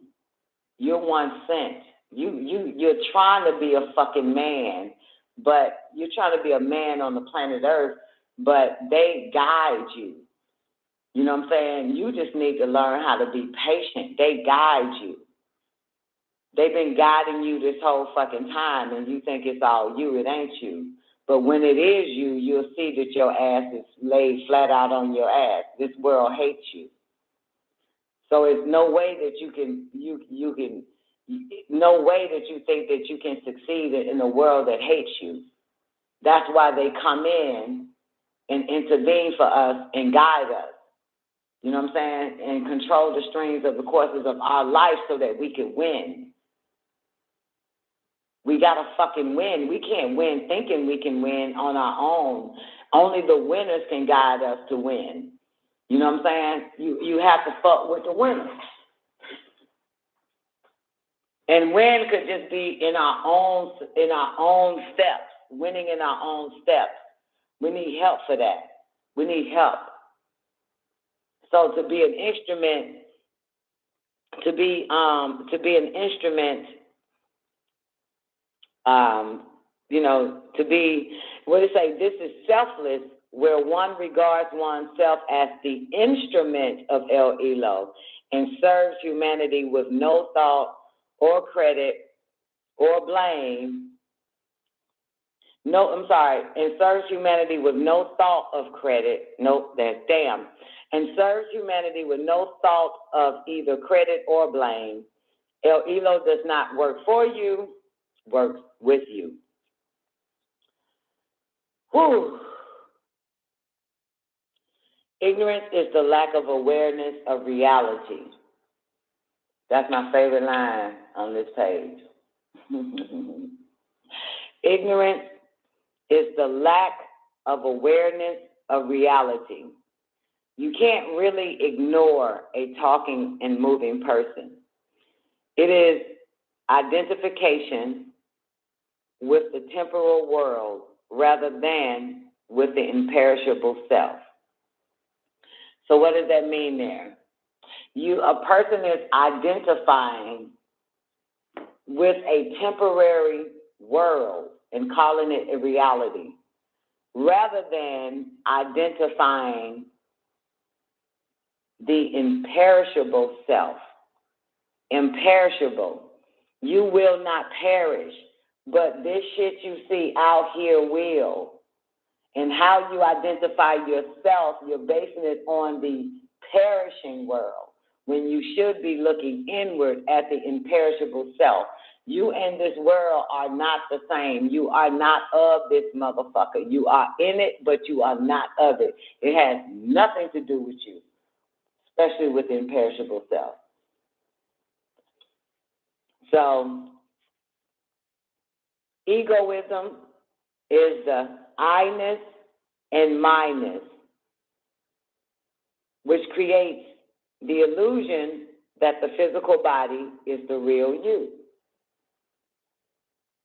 Likes, dislikes, when a person is swayed by feelings of attraction and aversion, he or she is identifying with the material world and setting him or herself up for the pain of loss and disappointment, just like the flat pancake lady. That's what happens. Looking at everybody else with big titties, you go get it, and look at this shit. Who's born naturally with big titties, and now look at your ass. Ooh, fear of death or clinging to life is binding and stifling. None can say when death will come. Fear of death is useless imagination, a waste of energy, and creates waves of pain, which exist only in the mind. Ignorance is the cause of the above-mentioned afflictions which follow it, whether they be latent, weak, suppressed, or aggravated. The suffering which comes from egoism, attraction, repulsion, and fear of death all stem from ignorance, regardless of the degree to which they manifest. As the root of the other obstacles, ignorance of the true nature of the self is identification with the body and mind. Let me do that again. As the root of the other obstacles, ignorance of the true nature of the self is identification with the body and mind. When ignorance is replaced by enlightenment, all other causes of pain automatically disappears. When ignorance is replaced by enlightenment, all other cases or causes of pain automatically disappears. What is enlightenment? The opposite of ignorance. The self-study, study thyself. Don't look at this world and then look at yourself and think something is wrong with you. Look at the world and look at yourself and say that something is wrong with the fucking world. That's enlightenment.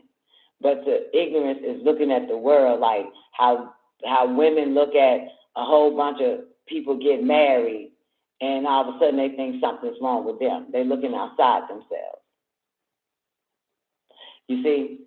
So ignorance is because you're looking at the world and reading the world and then looking back at yourself like something is wrong with you. Enlightenment is to look at the world and know that this shit is fucked up and ain't no way in hell you're going to participate in it. That's enlightenment. So when ignorance is replaced by enlightenment, all other causes of pain automatically disappears. Understand, okay, let's do it this way. When a person hurts or in pain, Brian, right, it's because they lack what? Based on this book we're reading. It's because they lack intellect. Okay? You got it? They lack intelligence. Meaning the absence of intelligence, we're going to use the word ignorance. Until they're able to enlighten themselves about a situation regarding them, or just themselves personally in the mirror, self-study, there they will find intelligence. There they will get enlightenment at, and the pain goes away. Got it? The pain automatically disappears.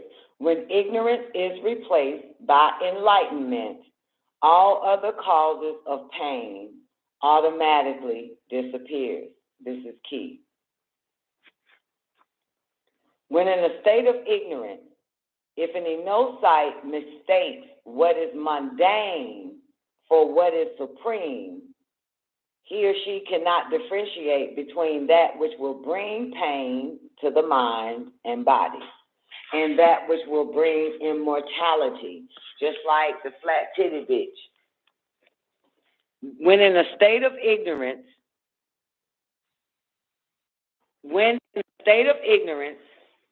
hold up, block this call. When in a state of ignorance, if an enocyte mistakes what is mundane for what is supreme, you got it? Just like all these hoes getting titty shots and shit, stupid shit like that, right? So they mistake that what is mundane for being supreme. They cannot differentiate between that which will bring pain to the mind and body and that which will bring immortality. So what they're saying is, when in a state of ignorance,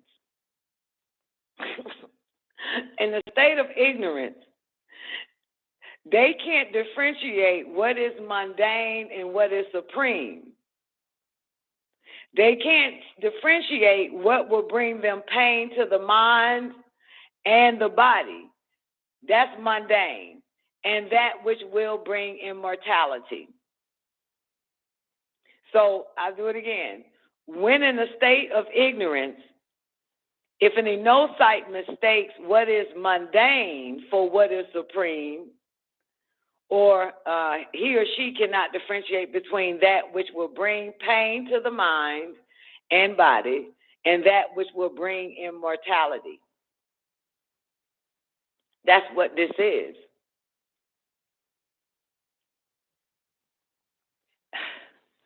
Egoism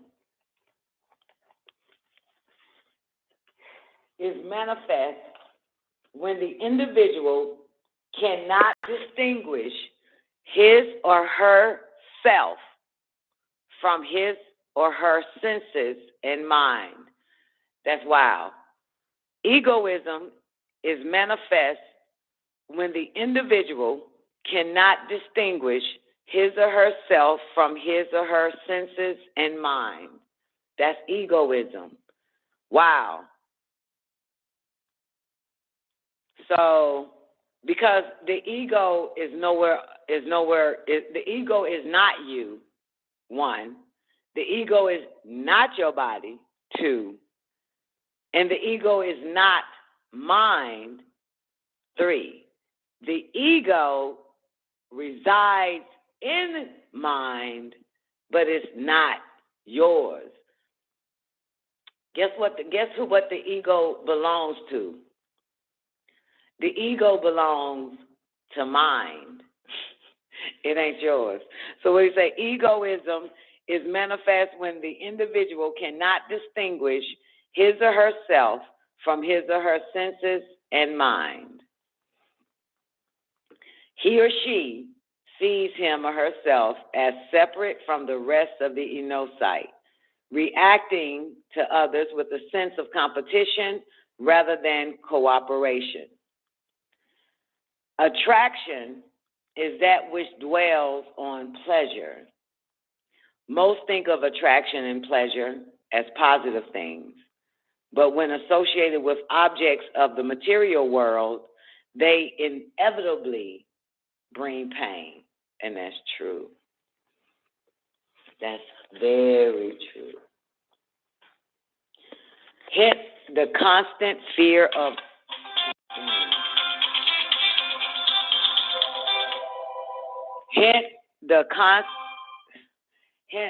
blah, blah, blah, blah. Most think, let's do attraction again. Attraction is that which dwells on pleasure. Most think of attraction and pleasure as positive things, but when associated with objects of the material world, they inevitably bring pain. Nothing in the physical world is permanent, hence the constant fear of loss. And loss itself keeps those seeking pleasure in an unhappy state. This is why the spiritual person learns to cultivate a dislike for worldly pleasures. That's some of us right now, baby. This is why the spiritual person learns to cultivate a dislike for worldly pleasures. Brian, what you got? But why cooperate with these people and their ways on this fucking rock? God damn, I hate this place and these people, all of them. Brian.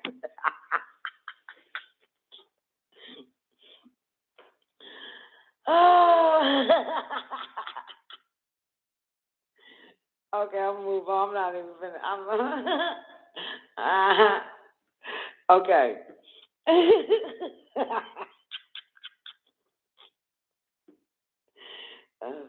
This is why, Brian, the spiritual person learns to cultivate a dislike for worldly pleasures. He or she is never disappointed or unhappy. The result, ironically, is that by not seeking pleasure, he or she is always happy. And that is very true, because you're not looking for something outside of yourself. You're again, simple, living simple. Spiritual beings, man, and there ain't shit wrong with us, other than the bitch stole my goddamn PlayStation and Xbox, whatever the fuck it is. But guess what? She is unhappy because she stole my Xbox or my PlayStation, whatever the fuck it is. She's the one unhappy. Anyway, the result, ironically, is that by not seeking pleasure, he or she is always happy. Just as attraction brings pain, so does aversion. The mental attitude of aversion is a negative one, and often make a neutral situation appear as if it were one to be avoided. Y'all hear that? The mental attitude of aversion is a negative one, and often make a neutral situation appear as if it were one to be avoided. And that's a neutral situation. You hear that? Aversion. The mental The mental attitude of aversion is a negative one, and often make a neutral situation appear as if it were one to be avoided. Damn. It is not possible to avoid all distasteful circumstances. Remember that. It is not possible to avoid all distasteful circumstances.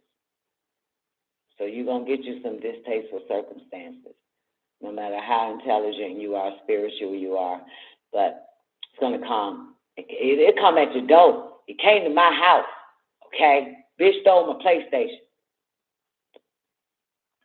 or my Xbox, whatever which one it was. So you can be by yourself in the woods thinking you're going to avoid some distasteful circumstances. No, all distasteful circumstances. It is not possible to avoid all distasteful circumstances. When there are likes and dislikes, a person cannot be happy. When there are likes and dislikes, a person cannot be happy. Ooh. He or she is dwelling on illusory pairs of opposites, rather than learning to be content in all situations and surrendering to El Elo's plan for his or her growth. You hear that? There it is right there. There it is right there, newbie. Listen again. When there are likes and dislikes, a person cannot be happy. He or she is dwelling on illusory pairs of opposites, rather than learning to be content in all situations and surrendering to El Elo's plan for his or her growth. That's all that shit is about. Whether you like being in this place or not, that just surrender to El Elo plan, because that shit is for your growth. All distasteful situations, I grew from that shit. I ain't gonna lie. Like, that shit was some serious ass growth for my ass. Fear of death is the continuous desire to live, which is rooted even in the minds of the wise. The fear of death is the fear of loss of identity, of letting go of the ego. Even when all else is given up, there is still the clinging to life. When these various afflictions are a minor distraction to the aspirant, because everybody ain't aspirants, just us here on WGAG Radio. So when these various afflictions are a minor distraction to the aspirants, they can be merged back into their cause by substituting the opposite mental modification. So we just substitute it. You got to switch it out. Y'all know what I do. When I hear that foul ass shit, I just go, Wudu Billahi Mina Shaitana Rajim, and it's gone. It's the only way I can substitute the opposite mental modification when I hear some foul ass shit in my head. For example, if egotistical thoughts arise, they can be combated by focusing on the all and you being a part of a greater love. If feelings of attraction or avoidance enter the mind, I'll do it again. If feelings of attraction or avoidance enter the mind, then contentment or acceptance can be substituted. If the afflictions are overt, this part here, let me give an example for this one. If feelings of attraction or avoidance enter the mind, let's do that part there. So you know how sometimes you think that, let's do attraction, that somebody may not like you. If that pops up in your mind, you need to substitute it for contentment. So you just need to say, well, fuck it. You know, I'm content without whether they like me or not. Shit. Substitute it with contentment. If avoidance enter the mind, like, I don't know why such and such avoiding me or some old shit, then substitute that with acceptance. Just say, well, shit, they got every right to avoid me. That's their life. You know, just use intellect on this. Stop fucking writing everything off based on your emotions, defining your life on emotions. So that's what he's saying here. So if feelings of attraction or avoidance enter the mind, then contentment or acceptance can be substituted. You know, be content. Or accept the fact that nobody don't want to fuck with you. Be content with that too. If the afflictions are overt and a great distraction to the mind, they can be alleviated through regular meditation and prayer. Meditation is so important. Prayer too, because it takes your mind off that shit. But you need some really good right prayers. Some not like the regular fucking babby ass prayers that motherfuckers be praying and shit. Some real higher elevational prayers. Create your own prayers. The law of fate. Here we go. The law of fate. The law of fate states that every action brings about an equal and opposite reaction. Boy, one of good law. Every action, there's an equal and opposite reaction. Whatever is done to others will return to the doer. Most people are continually creating new fatal situations. Drop the L in fatal, change the A to E, you get fate. So, every action brings about an equal and opposite reaction. Whatever is done to the doer, that ain't what it say. Whatever is done to others will return to the doer. Most people are continually creating new fatal situations. Why? Because of ignorance. This is due to ignorance and its accompanying affliction. Listen, ignorance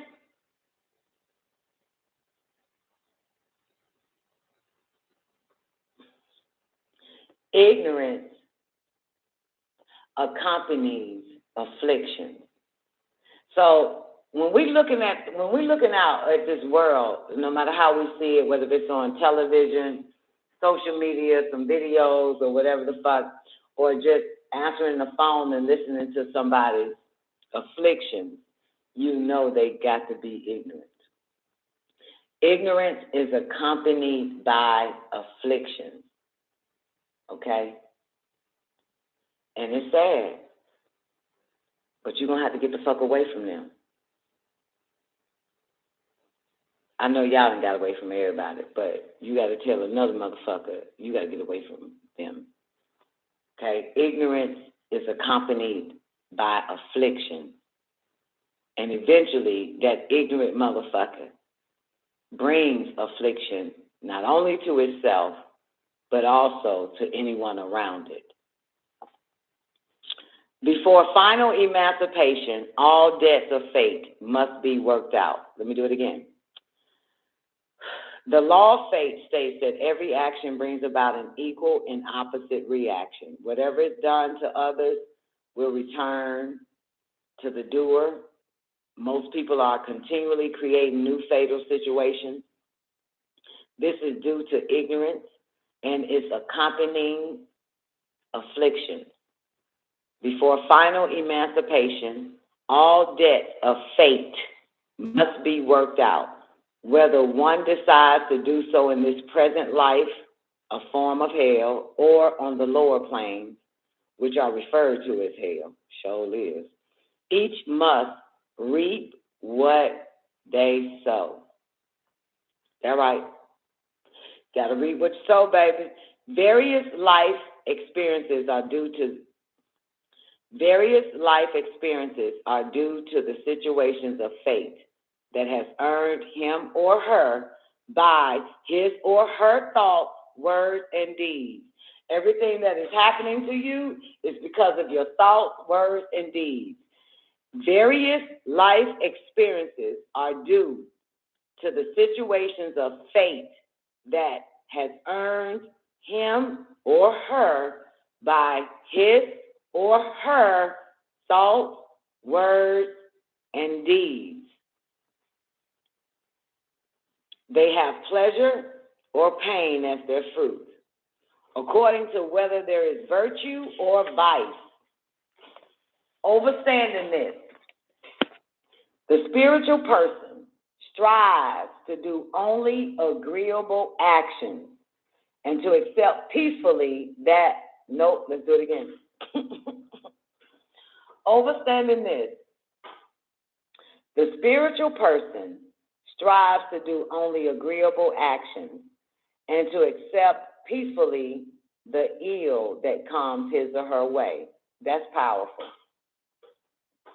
The spiritual person strives to do only agreeable actions and to accept peacefully the ill that comes his or her way, so that all his or her seeds of fate are burned and no new ones are sown.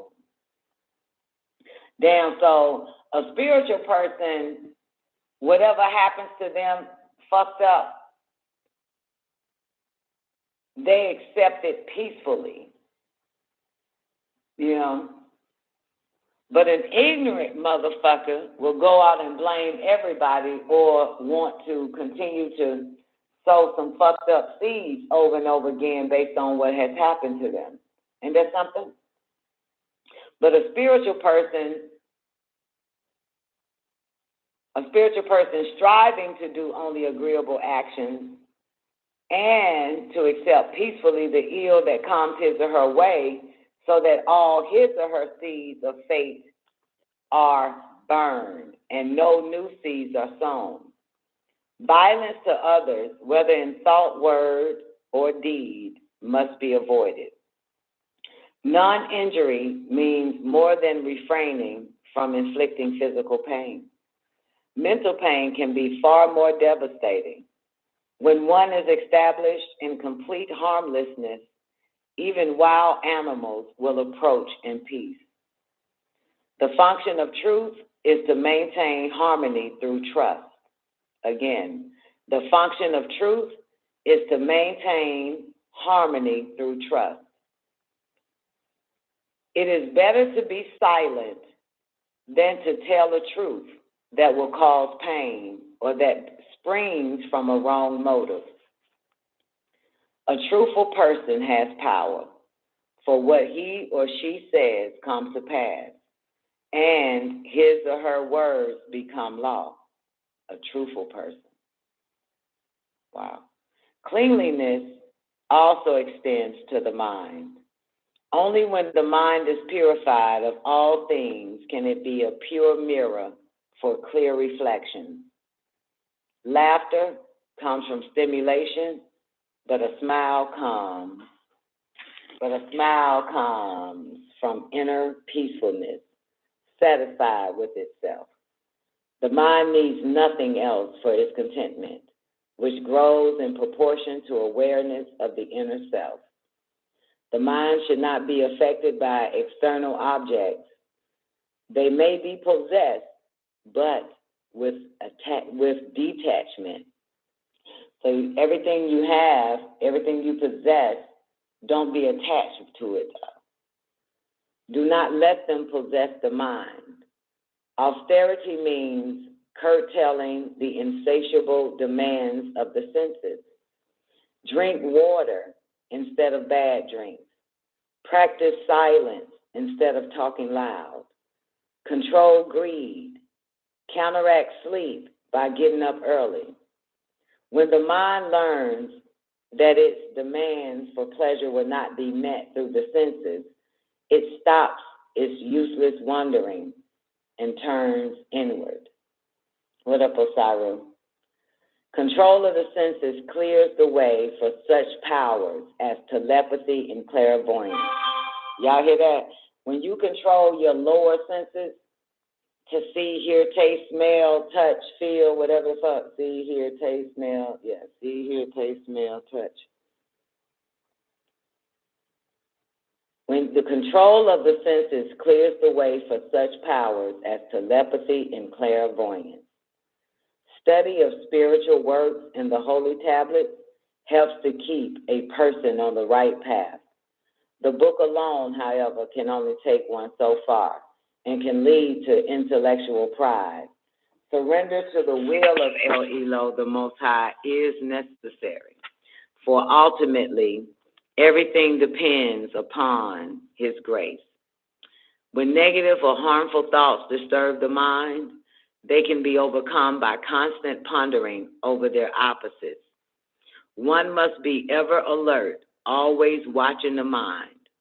When useless thought waves arise, immediately replace them with positive thoughts, thus creating new mental habits that are conducive to spiritual growth.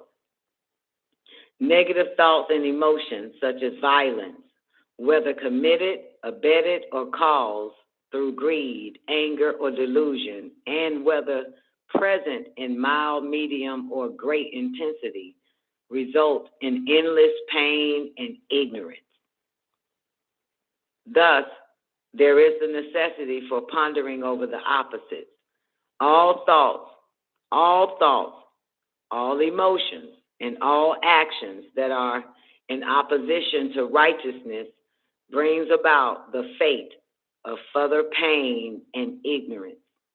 This is true, whether the action is actually carried out, remains in thought form, or is incited in others. Whatever the cause, whatever the degree of involvement, fate is still incurred. This is why it is necessary to substitute positive subliminal thoughts the moment negative ones are caught arising in the mind. One who is firmly rooted in nonviolence radiates this conviction to others. He or she is so powerful that not even violent thoughts can exist in his or her presence. The more a spiritual person flees from material objects, the more they seem to come to the inosight. That is so true. Y'all heard that part? Opposites attract. Likes and dislikes attract. What it say? The more a spiritual person flees from material objects, the more they seem to come to the inosight. The purpose of this natural law is twofold. The first is so that he or she may be tested and confirmed in his or her renunciation. The second is so that he or she, as a wise person, may appropriately dispense the wealth to benefit an inosight. An inosight is ever searching for happiness in external objects, but it can only be attained when the mind is satisfied with what has been allotted and is no longer looking. When the mind is stilled and contented, happiness is automatic. When austerities, self-imposed disciplines are practiced, great will is developed, and the abilities of his or her physical body and senses are extended beyond what is considered normal. Only by surrendering one's will, one's ego, one's life to El Elo, newbie, is the superconscious state attained. I'll do it again. Only by surrendering one's will, one's ego, one's life to El Elo is the superconscious state attained. The reality of an object is due to the uniqueness of change. Each object on the material plane can be identified and called a reality because it is made up of its own unique combinations. I'll do it again. Each object on the material plane can be identified and called a reality because it is made up of its own unique combination of the three primary colors, red, yellow, and blue. An object is not dependent on one's mind, for it still exists whether or not it is perceived by that mind. The soul absorbs all of the changes through which the mind goes because it is the external witness. All true knowledge exists permanently in the self. All true knowledge exists permanently in the self, while the mind is constantly being modified by thought waves.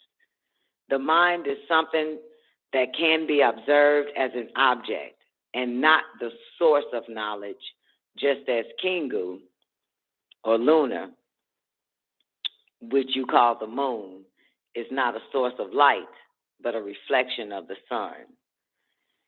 It cannot perceive two things at once. Even though thoughts are formed in a split second, still only one thought form exists in the mind at one time. So it is impossible for the mind to be perceiving itself while it perceives something else. If one mind could perceive another, then there would be cognition, awareness of cognition, as well as confusion of memory. That's it right there, baby.